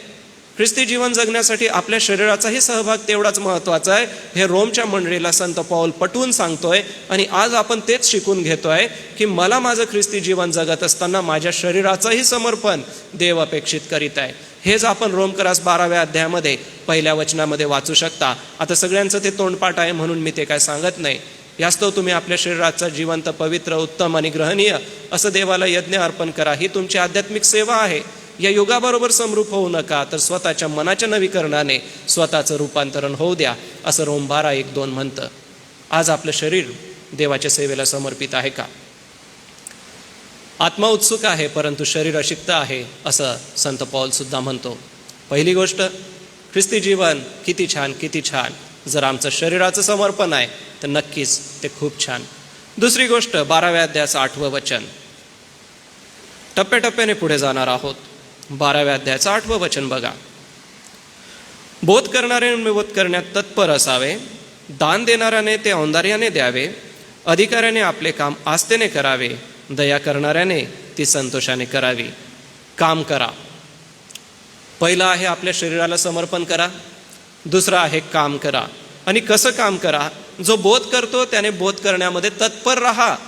बोध करणं हे शिकवण्याचं काम आहे. ज्या वेळेला आपण एकमेकांना शिकवतो, मार्गदर्शन करतो, त्याच्यामध्ये तत्परता असली पाहिजे. बघू करू किंवा वेळेवरती करू असं नाही. तत्पर व्यक्ती हा नेहमी तत्पर असतो. बरं, एवढंच नाही तर 8वं वचन काय म्हणतं? दान देणाऱ्याने ते औंदार्याने द्यावे. ज्या वेळेला आपण दानार्पण करतात त्यावेळेला ते औंदार्याने म्हणजे मोकळेपणाने द्या. मनात अडी बाळगून जर आपण देवाला दान देत असू तर देव मन पाहतो. प्रियांनो, आज मी आपणाला प्रोत्साहन देईल की आपण आपला दशमांश प्रभूच्या भांडारामध्ये अर्पण केला पाहिजे. मला की 3:10 या वचनाचा अनुभव आपल्या प्रत्येकाला येईनच आणि तो आपणापैकी अनेकांना येतो. अनेक लोक ते बोलूनही दाखवतात की प्रभूच्या मंदिरामध्ये टाकल्यानंतर आम्हाला आशीर्वाद मिळाला. प्रियांनो, ख्रिस्ती जीवन हे चांगलं त्यावेळेला बनेल ज्या वेळेला आपण काम करू. म्हणजे ज्या वेळेला बोध करता त्यावेळेला तत्परतेने करा. ज्या वेळेला दान देता त्यावेळेला आस्थेने द्या. द्यावं लागतं म्हणून नव्हे किंवा मनामध्ये अडी बाळगून आपण देता कामा नये. अधिकाऱ्याने आपले काम आस्थेने करावे आणि दया करणाऱ्याने ती संतोषाने करावी. अधिकारी वर्ग आपल्यासाठी आस्था बाळगीत आहेत आणि आस्थेने आपलं काम करत आहे. सोबतच ज्या वेळेला आपण दया करतो, संतोषाने करा. कोणावरती आपण दया करतो, कोणाला आपण मदत करतो, आस्थेने करा. जुन्या करारात जर एज्रा आणि नेहम्याचं पुस्तक तुम्ही वाचलं तर त्याच्यामध्ये बघा ते इतकं काम करतायत, अतिशय आस्थेने काम करत आहे, तत्परतेने ते बोध करत आहे. आणि ज्या वेळेला एज्रा नेहम्या यांचं पुस्तक तुम्ही वाचाल, त्यांची रणनीती पहा, किती सुंदर त्यांनी कोट बांधणीचं काम पूर्ण केलं. यरुशलेमेच्या बांधणीसाठी त्यांनी किती कष्ट केलं. आजूबाजूचे हल्ले त्यांच्यावर होत होते. त्यांनी बांधकाम बंद पाडावं म्हणून त्यांच्यावरती वेगवेगळी पत्र आणि हल्ले केले जात होते. एका हातामध्ये गवंडी कामाचं त्यांच्याकडे हत्यार असायचं, दुसऱ्या हातामध्ये तलवार असायची, परंतु ते बांधकाम त्यांनी सुरूच ठेवलं. 52 दिवसामध्ये यरुशलेमेचा कोट त्यांनी बांधून काढला. का? कारण ते तत्पर होते बोध करण्यामध्ये. ते आस्थेविषयी आपले तत्परता दाखवत होते, दया करण्यामध्ये ते संतोषतेने करत होते आणि बोध करण्यामध्ये ते पुढे होते. ज्या वेळेला देवाचा ग्रंथ सापडला त्यावेळेला एज्रा एका पाठाळावर उभा राहिला. सगळे लोक त्याच्या आजूबाजूला जमले आणि एज्रा देवाचा धर्मग्रंथ वाचू लागला. पाऊस आला, लोक भिजत होते, परंतु एज्रा तो धर्मग्रंथ वाचत होता. लोक रडत होते देवाचं वचन ऐकून आणि देवाला आपलं समर्पण करत होते. ज्या वेळेला तुम्ही आस्थेने काम करता, ज्या वेळेला तुम्ही औंदार्याने दान देता, त्यावेळेला एक लक्षात ठेवा, आपलं ख्रिस्ती जीवन आपण चांगल्या रीतीने जगत आहोत. ख्रिस्ती जीवन जगण्याच्या ह्या ज्या आनंददायक पायऱ्या आहेत, आपलं शरीर एका बाजूला आम्हाला खेचतंय, आमचं मन एका बाजूला खेचतंय असं नको. आपल्या शरीराचा सहभाग देवाच्या कार्यामध्ये असू द्या. सोबतच जेही काम आपण करता त्या कामाचा सहभाग देवाच्या सेवेमध्ये असू द्या. जे मिशनरी आपल्याकडे आले त्यांनी आपलं काम किती आस्थेने केलं पहा बरं. त्यांना बघणारं कोण होतं का? त्यांना बघणारे त्यावेळेला फार दूर होते. आता तरी फोनच्या द्वारे, व्हिडिओ कॉलच्या द्वारे आपण एकमेकांसंगती बोलू शकतो. सातासमुद्रा पार ते लोक आले, जहाजामध्ये अनेक प्रवास त्यांनी केले. पत्र लिहिण्यापलीकडे, म्हणजे एकदा पत्र लिहिलं की ते 3-4 महिन्यानंतर पोचायचं, तिकडून 4-6 महिन्यांनी उत्तर यायचं. त्यांना बघणारं कोणी नव्हतं, पण आस्था किती होती त्यांची काम करण्यामध्ये. मग आज आमची ती आस्था संपली का? जर संपली असेल तर आज देवाचं वचन म्हणतंय की आपण आस्था बाळगली पाहिजे. काम करत राहा. ख्रिस्ती जीवन तेव्हाच चांगलं होईल ज्या वेळेला आपण काम करत राहू. ज्या वेळेला मनुष्य कामामध्ये आपलं मन लावतो त्यावेळेला आजूबाजूच्या गोष्टींकडे आपोआप दुर्लक्ष होतं. आज आम्ही आमचं नेमून दिलेलं काम नीट करत नाही, कारण आजूबाजूच्या गोष्टींकडे आमचं खूप लक्ष आहे. आपल्या कामामध्ये इतकं तल्लीन होऊन जा, आपल्या कामामध्ये इतकं रमून जा की आजूबाजूच्या गोष्टींचा आम्हाला काही कानावरती पडण्याचीही चिंता नको. या ठिकाणी आस्थेने आणि औंदार्याने आम्हाला करायचं आहे. संतोषाने आमचं काम करायचं आहे. तत्परतेने आमचं काम करायचं आहे. जेही काम तुम्ही करता, आपण घरात गृहिणी म्हणून जरी असाल तरी पण आपल्याला ती तत्परता आणि ते औंदार्य दाखवूनच करावं लागेल. आपण ज्या ज्या सरकारी दरबारी सेवा करता किंवा वेगवेगळ्या क्षेत्रामध्ये आपण काम करता, प्रामाणिकपणे आस्थेने करा. तिसरी पायरी 12व्या अध्यायाचं 15वं वचन. आनंद करणाऱ्यांबरोबर आनंद करा आणि शोक करणाऱ्यांबरोबर शोक करा. ख्रिस्ती जीवन केव्हा चांगलं होईल? ज्या वेळेला आम्ही आनंद करणाऱ्यांबरोबर आनंद करू. ज्या वेळेला कोणाच्या घरात आनंदाचा प्रसंग असतो, आपण सर्व जातो आणि त्या लोकांसंगती आनंद करतो. त्यांच्या आनंदामध्ये आम्ही सहभागी होतो आणि आम्हालाही आवडतं आपल्या आनंदात कोणाला सहभाग करून घ्यायला. प्रभू येशू ख्रिस्त कोणाच्या आनंदामध्ये सहभागी झाला का? हो, काना गावाच्या लग्नामध्ये तुम्ही बघा, आणि लग्नाचं आमंत्रण आहे. त्या लग्नाच्या आमंत्रणामध्ये येशू आणि शिष्य आहेत, मरियासुद्धा त्या ठिकाणी आहे. याचा अर्थ येशूला आवडत होतं लोकांच्या आनंदामध्ये सहभागी व्हायला. एवढंच नव्हे तर वचन म्हणतं की दुःख करणाऱ्यांबरोबर किंवा शोक करणाऱ्यांबरोबर शोक करा. येशूने शोक करणाऱ्यांबरोबर शोक केला का? येशूच्या शिष्यांनी दुःख करणाऱ्यांबरोबर दुःख केलं का? लाजाराची गोष्ट आपल्याला आठवते. येशू जाऊन रडला. लोकांच्या दृष्टिकोनाने किंवा लोक अविश्वासी आहेत म्हणून येशूला रडू आलं, कारण येशूला ठाऊक होतं की मी याला जिवंत करणार आहे. परंतु येशूचं त्या कुटुंबावरचं प्रेम हे दिसून येतं की आनंद करणाऱ्यांबरोबर तो नेहमी आनंद करत असे, आणि शोक करणाऱ्यांबरोबर ज्या वेळेला ते घराकडे जात असताना मार्था आणि मरिया ह्यांच्यासोबतचं त्याचं जे संभाषण आहे, योहान 11 वाचून बघा. त्या संभाषणामध्ये आम्हाला हे दिसतं की त्या कुटुंबाच्या दुःखामध्ये प्रभू येशू ख्रिस्त सहभागी झाला. प्रियानो, आज तुम्ही आणि मी ख्रिस्ती व्यक्ती म्हणवतो, ख्रिस्ती जीवनाचा आनंद घ्यायचा आपली इच्छा आहे, पण कोणाच्या दुःखात जर आपण सहभागी होत नाही तर ती गोष्ट योग्य नाही आहे. दुःखाची जी परिस्थिती असते ती ज्या कुटुंबावर किंवा ज्या व्यक्तीवरती ती दुःखाची परिस्थिती येते तोच ती जाणतो, आणि त्याला ह्याचं भान राहत नाही की माझ्या मदतीला कोण आलेलं आहे आणि कोण नाही. परंतु ख्रिस्ती व्यक्तीचं परम कर्तव्य आहे आनंदामध्ये आणि दुःखामध्ये जाऊन सहभागी होणं, कारण आमचा प्रभू येशू ख्रिस्त लोकांच्या आनंदात आणि दुःखामध्ये सहभागी झाला. याईराच्या कन्येचं उदाहरण पहा. सोबतच आपण भूतग्रस्त मुलाचा जो बाप येशूकडे येऊन म्हणतो, जर आपण वाचलं मार्काच्या शुभवर्तमानामध्ये, की येशू माझ्या मुलाला भूत पकडतं आणि ते त्याला विस्तवात नेतं, पाण्यामध्ये टाकण्याचा प्रयत्न करतं. त्या बापाची परिस्थिती किती वाईट झाली होती, आणि प्रभू येशू ख्रिस्त त्याच्या जवळ जाऊन त्याला मदत करतो, त्याच्या त्या दुःखामध्ये सहभागी होतो आणि त्याचं दुःख निवारण करतो. नाईन नावाच्या गावामधून प्रभू येशू ख्रिस्त आणि शिष्य जात आहेत.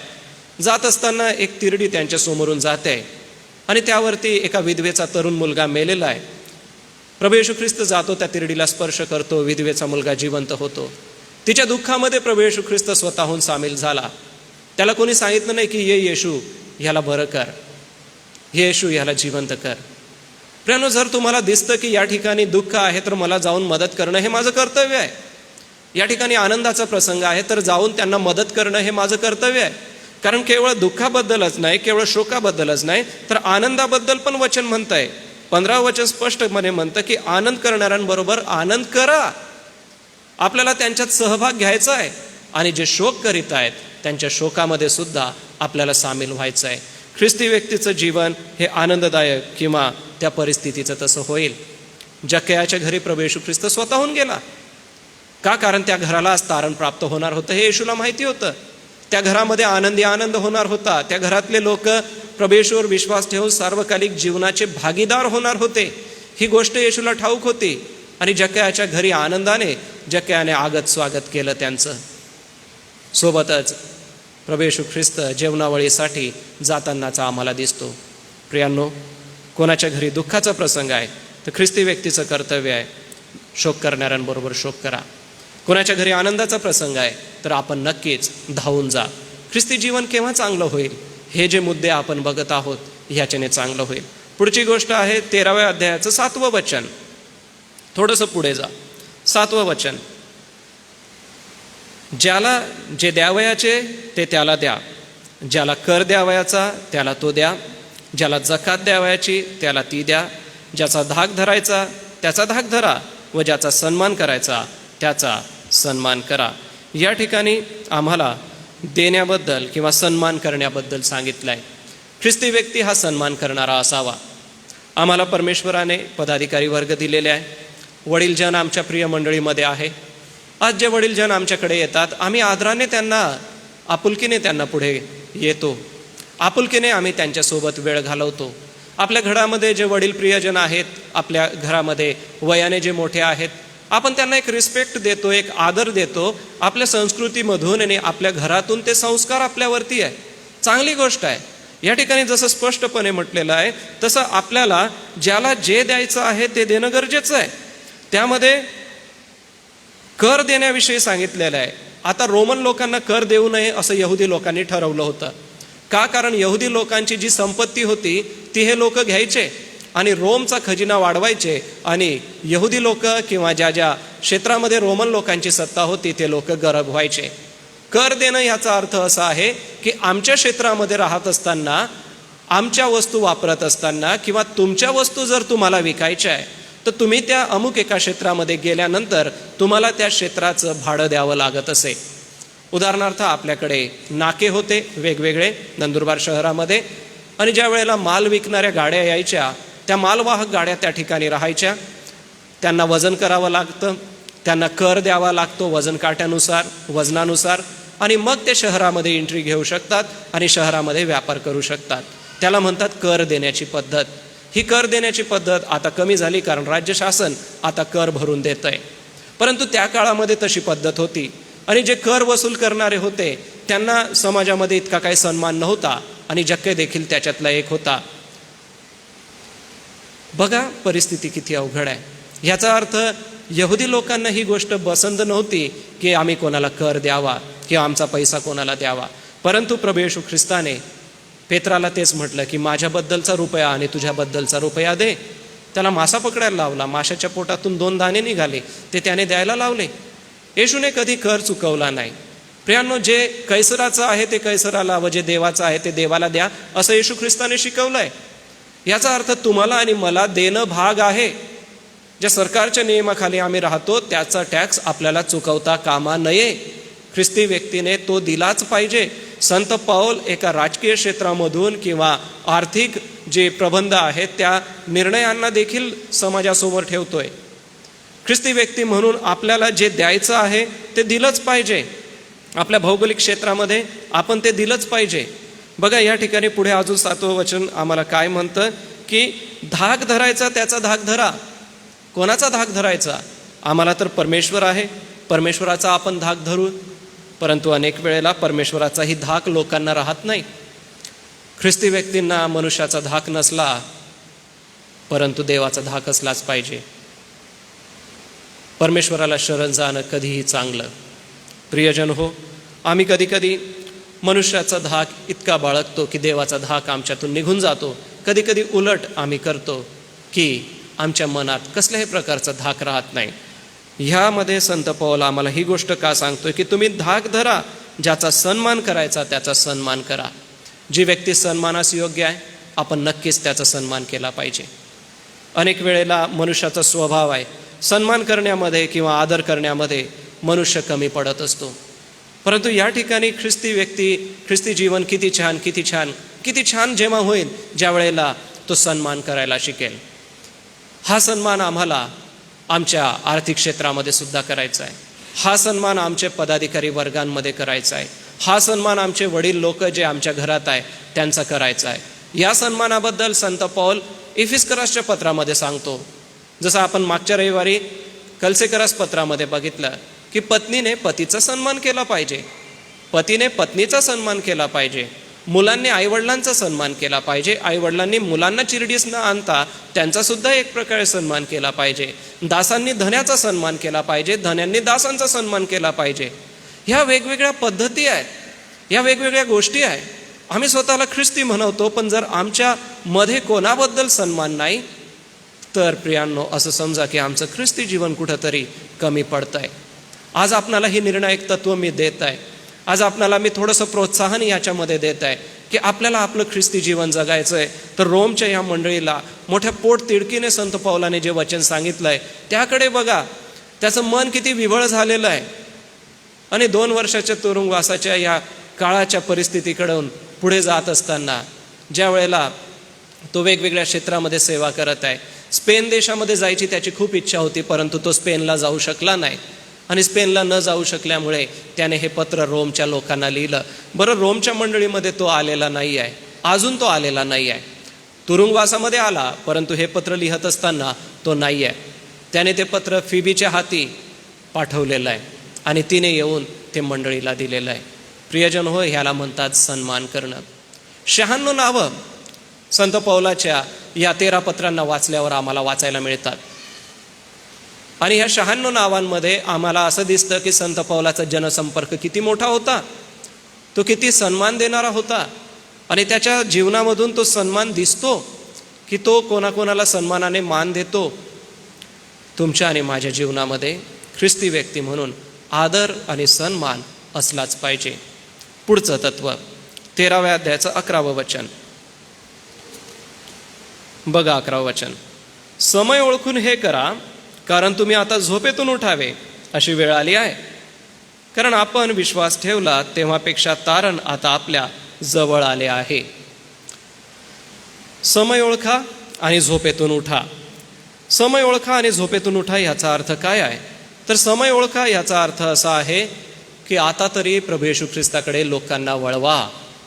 जसं मी आपणाला आधीच म्हटलं होतं की क्लोडियसने रोममध्ये राहणाऱ्या लोकांना हाकलून दिलं होतं आणि रोममधून हाकलून दिलेले लोक हे पुन्हा आता रोममध्ये यायला लागलेले होते.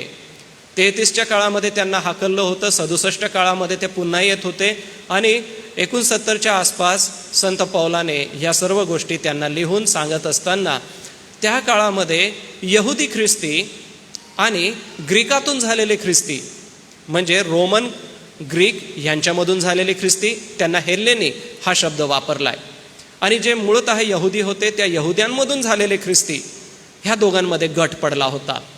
यहुदी ख्रिस्ती असं म्हणत होते की आपण मोशेचं नियमशास्त्र पाळलं पाहिजे.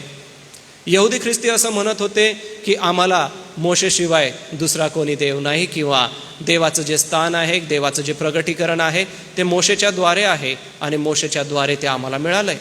परंतु इकडं रोम आणि ग्रीकमधून ख्रिस्ती झालेले लोक काय म्हणत होते की देवाने तर सगळ्यांवर सारखी प्रीती केलेली आहे, आता नियमशास्त्र पाळण्याची गरज नाही, आता सुनता करण्याची गरज नाही, आता शाब्बात पाळण्याची गरज नाही, आता येशूवर विश्वास ठेवलं पुरेसं आहे. संत पौलाने जी पत्र लिहिली त्याचं जे शिक्षण आम्हाला मिळालं ते आता पुरेसं आहे. असाच ख्रिस्ती लोकांमध्ये गट निर्माण झालेला होता आणि त्याच्यामध्ये काही लोक आळशीपणाने देवावर आस्था सोडून जगातल्या गोष्टींकडे भटकले होते. म्हणून तो म्हणतो की झोपेतून उठा. झोपणं ह्याला आपण असंही म्हणू शकतो की ज्या वेळेला आपण आपला विश्वास घालवून देतो त्यावेळेला आपण जणू काय झोपेत असतो. झोपेत असलेल्या माणसाला काही समजत नाही. बाहेर किती पाऊस पडला किंवा बाहेर किती गारा पडल्या हे जो व्यक्ती झोपेत असतो त्याला कळून येत नाही. बाहेरच्या जगामध्ये काय चाललेलं आहे हे झोपेत असलेल्या व्यक्तीला कळत नाही. तसं ख्रिस्ती विश्वासणाऱ्यांनो, आपण झोप घेऊ नये म्हणजे बाहेरच्या जगात काय चाललंय याचीही तुम्ही माहिती ठेवावी. बाहेरच्या लोकांचं तारण साधून घ्या असं संत पौल पुढे म्हणतो. संधी साधून घ्या असंही तो म्हणतो. का तो म्हणतो? कारण की आता विश्वासामध्ये जागं राहण्याची गरज आहे. वेगवेगळे तत्व तुम्हाला येऊन सांगतील. यरुशलेम माता मंडळीच्या नावाने गट सगळीकडे फिरत आहे. तो वेगवेगळी तत्व तुम्हाला सांगेल आणि विश्वासापासून भटकवण्याचा प्रयत्न करेन. आज आपणाला ह्या गोष्टीची जाणीव मी देत आहे, कारण की आज ख्रिस्ती विश्वासणाऱ्यांनी झोपेत राहण्याची गरज नाही आहे. आज समय ओळखा. बघा खालची वचनं बघा. जर आपण 11व्या वचनापासून खाली वाचत याल तर दिवसा ढवळ्या साजल असं आपण शिष्टाचाराने चाला. वचन 13 मध्ये म्हटलंय. झोपेत राहणं म्हणजे काय? चैनबाजी करणं, मद्यपान करणं, विषयविलास करणं, कामासक्ती करणं, कलह करणं, मत्सर करणं, हे जे आहे या गोष्टी त्या आहेत. जर मनुष्य आजही कामासक्तीमध्ये, चैनबाजीमध्ये आपलं आयुष्य घालवत आहे तर समजा तो झोपेत आहे. आणि ज्या वेळेला तो जागा होईल त्यावेळेला तो प्रभू येशू ख्रिस्ताकडे येईल. आम्ही गीत गातो, जागो सोने वालो आज तुमको जगाने कोई आया है, जिंदगी में किसी की सुनी ना सुनी आज तुमको सुनाने कोई आया है. फार सुंदर गीत. अनेक वर्षापासून मंडळांमध्ये ते गायलं जातं. ह्याचं कारण हेच आहे की तुम्हाला आणि मला आज विश्वासामध्ये जागं राहायचं आहे. कोणत्या बाबतीत? चैनबाजी कधीच करू नका. उधळ्या पुत्राने चैनबाजी केली आणि त्याचा परिणाम काय झाला? तो परक्या राष्ट्रामध्ये राहायला गेला, परक्या लोकांमध्ये राहायला गेला. अतिशय म्हणजे घरातला पोरगा असताना, घरातला अधिकार त्याच्या हाती असताना एक अतिशय साधारण जीवन तो जगायला लागला. ज्या वेळेला मनुष्य आपलं स्थान सोडतो आणि झोपेमध्ये आपलं आयुष्य घालवतो, अंधकारामध्ये तो निघून जातो. म्हणून प्रियांनो, झोपू नका, जागे राहा. तुमच्याकडे कोणतं शिक्षण येत आहे? जागे राहा. तुमच्याकडे कोण वचन सांगून वचनाचं स्पष्टीकरण देत आहे, वचनातला सत्यता सांगतोय की असत्य सांगतोय? आज टी व्हीच्या माध्यमाने, मोबाईलच्या माध्यमाने कितीतरी प्रीचर्सचं आपण वचन ऐकतो. मी त्यांना विरोध करत नाही, परंतु आपले डोळे उघडे ठेवा. डोळे झाकपणे कोणावर विश्वास ठेवू नका, याचं आव्हान मी आपणाला देतो. ख्रिस्ती जीवन तेव्हाच चांगलं होईल ज्या वेळेला आपण झोपेतून उठू आणि देवाच्या वचनाचं अध्ययन करू. पुढे 13व्या अध्यायाचं 14वं वचन. तर तुम्ही प्रभू येशू ख्रिस्ताला परिधान करा आणि देह वासना तृप्त करण्याची तरतूद करू नका. ख्रिस्ताला काय करा? परिधान करा. परिधान करणं म्हणजे नेसणं. अंगावरती कपडे घालतो, अंगावरती दागिने घालतो, त्याप्रमाणे प्रभू येशू ख्रिस्ताला आपल्या अंगावरती लेवून घ्या. संत पौलाची कल्पना किती सुंदर आहे बघा. आता नुकतंच लेकरांनी सुंदरसे ड्रेस घालून छान छान कार्यक्रम केले, आम्हाला बघायला फार आनंद वाटला. किंवा शाळेमध्ये कॉम्पिटिशन्स असतात, लेकरं सुंदर सुंदर ड्रेस घालून जातात, आम्हाला आनंद वाटतो. परंतु संस्कृती वेगळी आहे. आज आपण महाराष्ट्रात राहत असलो तरी पण आपण पंजाबी ड्रेस घालू शकतो, गुजराती आपण पेहराव घालू शकतो, पंजाबी किंवा मद्रासी लोकांचा पेहराव घालू शकतो. मुलगा असतो आपल्या महाराष्ट्राचा, मुलगी असते आपल्या महाराष्ट्राची, परंतु तो पेहराव घातल्यानंतर आपल्याला काय वाटून येतं की हे गुजरातला रिप्रेझेंट करतायत, हे चेन्नईला रिप्रेझेंट करतायत.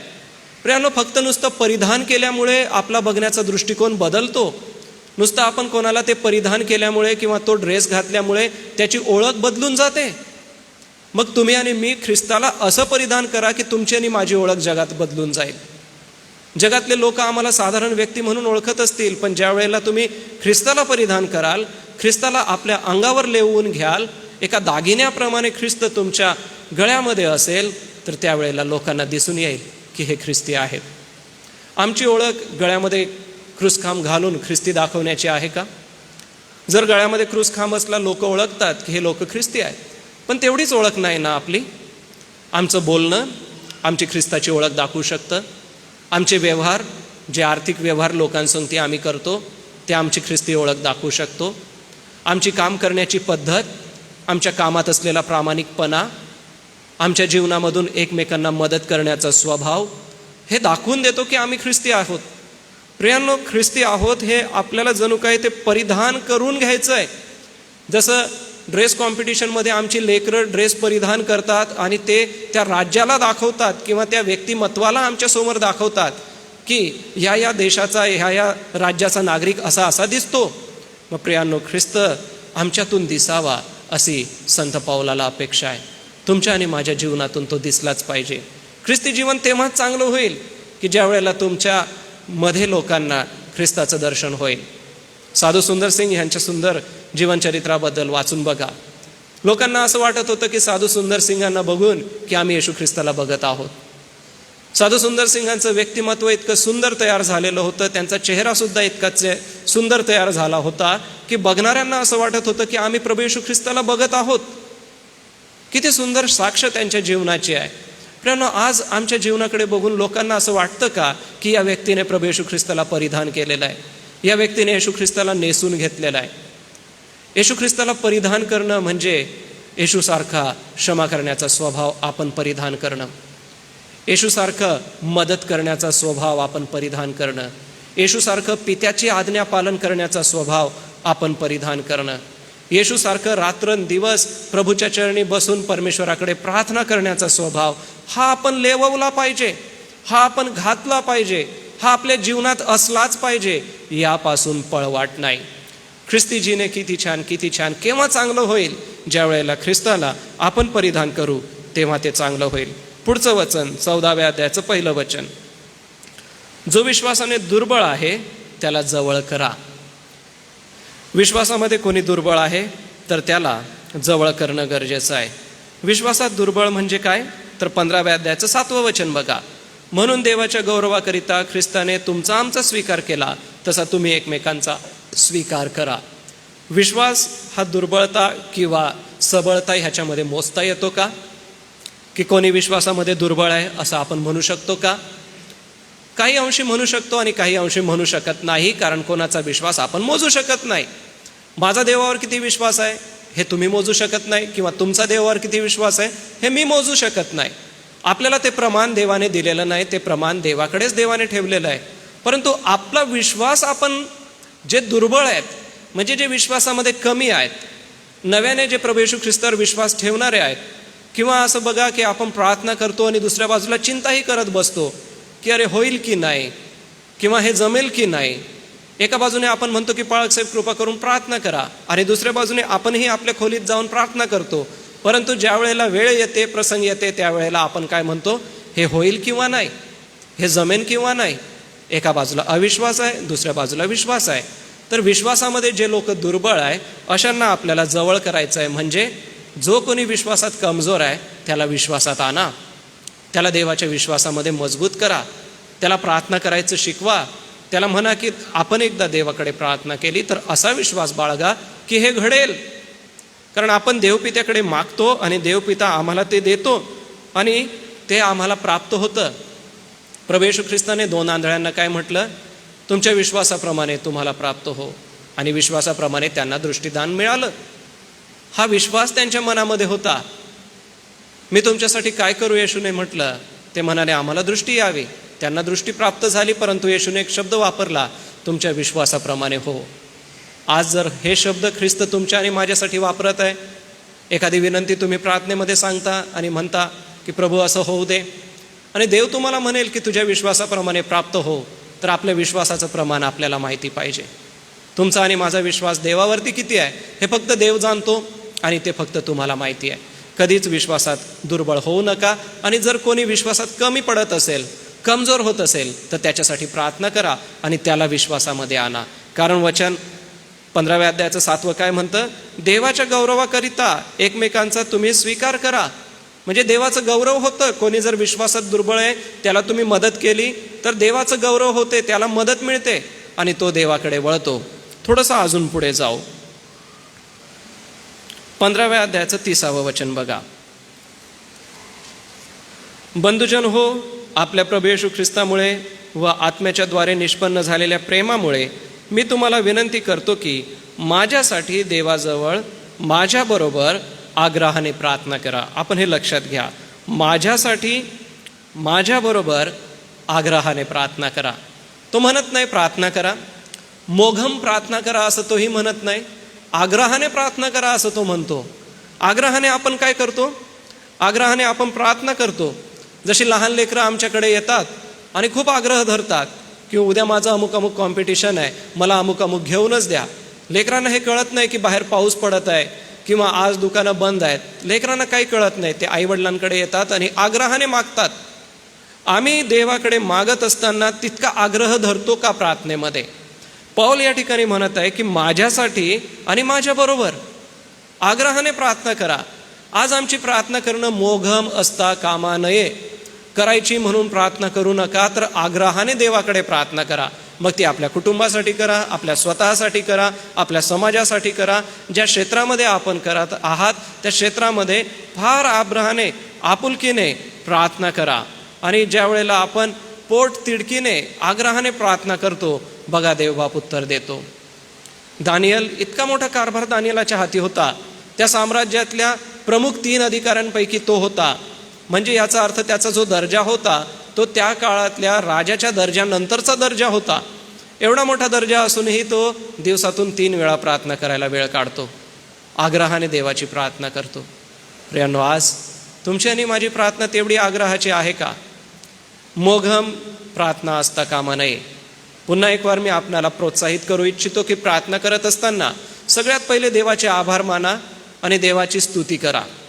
त्याच्यानंतर आपल्या विनंत्या देवाला सांगा आणि त्याच्यानंतर परत देवाची स्तुती करून आमेन म्हणा. प्रार्थना करण्याचा हा एक पॅटर्न आहे. प्रार्थना करण्याचा हा एक आदर्श नमुना आहे. प्रभूची प्रार्थना, थोडंसं तिचं विश्लेषण बघा. सर्वात अगोदर देवाचं स्तवन आहे, ईशस्तवन ज्याला म्हणूया. त्याच्यानंतर तुमच्या गरजा आणि विनंत्या सांगितलेल्या आहे. आमची रोजची भाकर आज आम्हास दे आणि आम्हास परीक्षेत आणू नकोस, तर आम्हाला वाईटापासून सोडीव. आणि मग परत स्तुती आराधना आहे, कारण की ही राज्य, सामर्थ्य आणि गौरव ही सर्व काळ तुझीच आहे. बघा, या सगळ्या गोष्टी आम्हाला कुठं नेतात? आज तुमच्या प्रार्थनेचं विश्लेषण तुम्ही स्वतः करून बघा. ख्रिस्ती जीने छान होईल ज्या वेळेला आग्रहाने प्रार्थना कराल. आज आमच्या समस्या का मिटत नाही?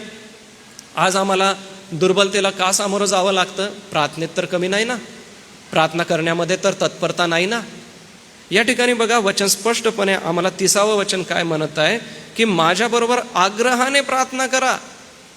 पौल आणि सिला जेलमध्ये आहेत, तुरुंगामध्ये होते. एक प्रसंग त्यांच्या जीवनात वाचायला मिळतो. तुरुंगात असताना, वाद्यांनी त्यांना खेचलेलं असताना, रात्रीच्या समयी ते स्तुती आराधना आणि प्रार्थना करत आहे आणि इतर कैदी त्यांचं ऐकत होते. असाही प्रसंग संत पौलाच्या जीवनात येतो, तरी पण तो आग्रहाने देवाची प्रार्थना करतो. प्रियांनो, आज आपल्याला सुंदर घर आहे, पावसापासून संरक्षण आहे, चांगला चांगला सोफा बसायला आहे, चांगली चांगली खुर्ची बसायला आहे. त्याच्यावर बसूनसुद्धा जर आम्ही देवाकडे आग्रहाने प्रार्थना करत नाही तर फार कठीण आहे. ख्रिस्ती जीवन आनंददायक होऊ शकत नाही. किंवा ख्रिस्ती जीवन जगतो असं म्हणून जर मी कोणासाठी आग्रहाने प्रार्थना करत नाही तर माझं ते ख्रिस्ती जीवन कदापि योग्य नाही. शेवटली गोष्ट, 16व्या अध्यायाचं 16वं वचन बघा. 16वं वचन, पवित्र चुंबनाने एकमेकांना सलाम करा. ख्रिस्ताच्या मंडळ्या तुम्हाला सलाम सांगतात. आता या ठिकाणी संत पौलाने जी गोष्ट सांगितलेली आहे, पवित्र चुंबनाने एकमेकांना सलाम करा, तर सलाम करायच्या पद्धती आपण अगोदर या ठिकाणी बघितल्या पाहिजे. सलाम करणं याबद्दल मागच्या रविवारीही मी बोललो होतो की माझी शांती तुम्हाला लाभो. शालोम या शब्दाला सलाम असं भाषांतरित करण्यात आलं की माझी शांती, जी ख्रिस्ताची शांती माझ्यामध्ये, ती शांती तुम्हाला लाभो.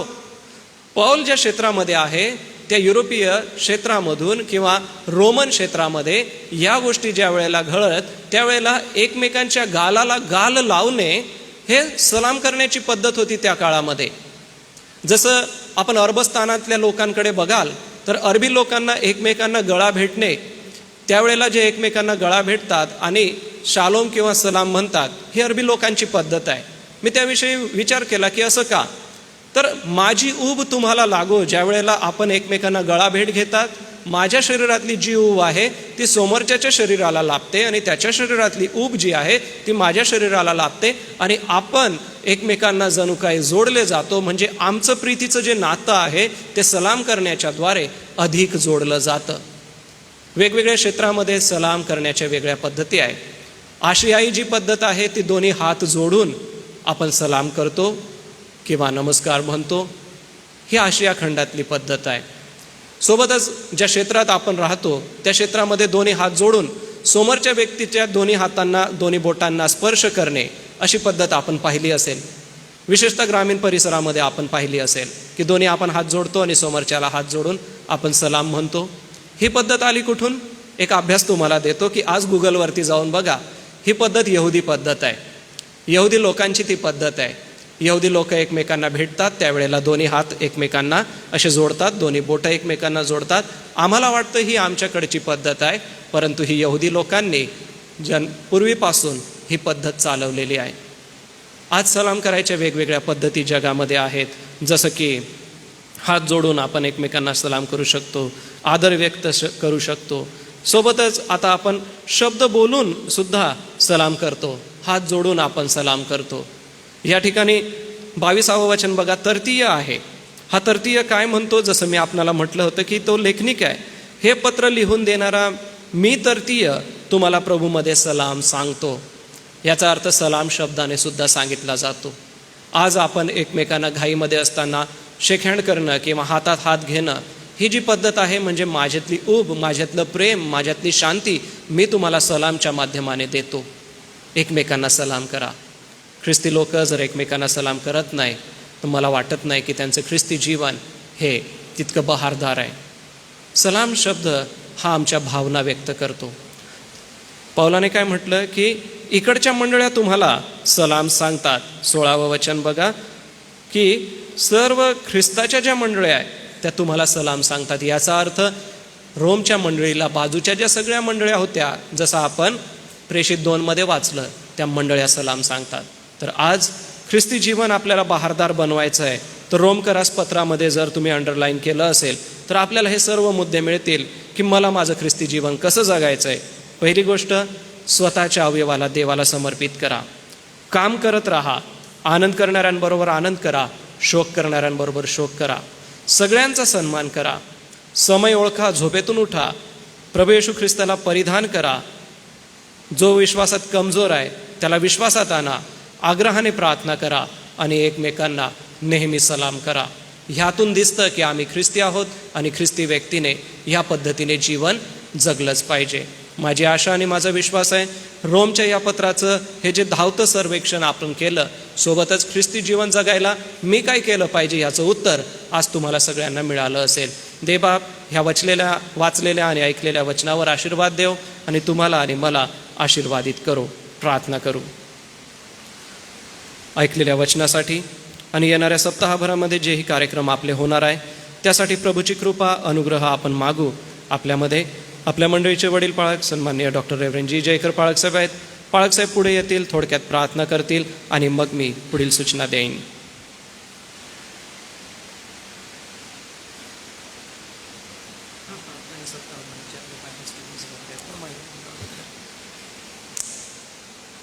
आमच्या धन्यवादित परमेश्वर देव बापा, आम्हावर प्रीती करून आमची काळजी घेणाऱ्या आमच्या बापा, दया करणाऱ्या बापा, सांभाळून घेणाऱ्या देव बापा, तुझी आम्ही स्तुती करतो. तुझं वचन हे आमच्यापर्यंत आलेलं असताना हे पवित्र आत्म्या तू त्याची समज, त्याचा प्रकाश तू आम्हाला दे. ख्रिस्ती जीवन जगणे आम्हाला शिकीव आणि सर्व वाईटापासून, पापाच्या गुलामगिरीपासून जे स्वातंत्र्य तू आम्हाला देऊन राखलं आहेस त्या स्वातंत्र्यामध्ये पुढे जाण्यास आम्हाला तू सहाय्य कर. जे ऐकत आहेत, जे ऑनलाईन आहेत, त्यांनासुद्धा हे वचन तू आशीर्वादित कर. त्यांच्याही जीवनात तू कार्य कर, त्यांचंही तू समाधान कर आणि या तुझ्या वचनाच्या सत्याच्या आकलनाने त्यांचीही जीवनं घडावीत, परावर्तित व्हावीत म्हणून प्रभू त्यांना तू सहाय्य कर. पुन्हा एकदा या वचनाचा आम्ही आदर करीत तुझा धन्यवाद करतो आणि आपला स्वतःला तुझ्या स्वाधीन करतो. तू गौरविला जा. येशू ख्रिस्त आमचा प्रभू याच्या नावाने, आमेन. आपण सर्व आपल्या जागेवर उभं राहू. प्रभूने शिकवलेली प्रार्थना म्हणू आणि प्रभूच्या प्रार्थनेनंतर सन्माननीय रेव्हरंड जे एच पठारे पाळकसाहेब पुढे येतील, प्रभूचा आशीर्वाद देतील. एक गीत गायन करू, एकमेकांना सलाम करून आजची भक्ती समाप्त करू. बाहेर पाऊस आहे तर त्या अनुषंगाने आपण बाहेर निघत असताना व्यवस्थित निघावं. ज्यांच्याकडे छत्री आहे आपण त्याचा वापर करावा. हे आमच्या स्वर्गातील पित्या, तुझे नाव पवित्र मानिले जाऊ. तुझे राज्य येऊ. जसे स्वर्गात तसेच पृथ्वीवरही तुझ्या इच्छेप्रमाणे हो. आमची रोजची भाकर आज तू आम्हाला असते आणि जसे आम्ही आमच्या गुन्ह्यास सोडतो तसेच तू आमच्या गुन्ह्यांना सोड आणि आम्हाला आज परिशुद्ध मास तर आम्हा सर्व वाईटापासून कारण की राज्य आणि आता आपल्या तारणाऱ्या प्रभू येशू ख्रिस्ताची कृपा, देवबापाची प्रीती आणि पवित्र आत्म्याची गोड संगती या मंडळीतील सर्व लहान थोर सभासदांबरोबर, आमच्या एसआय चर्चेच्या सर्व मंडळांबरोबर, एसआयएमच्या सर्व सेवा कार्याबरोबर, देवाची मंडळी आणि इस्रायल राष्ट्र याबरोबर आता आणि सदा सर्व काळ असो. आमेन.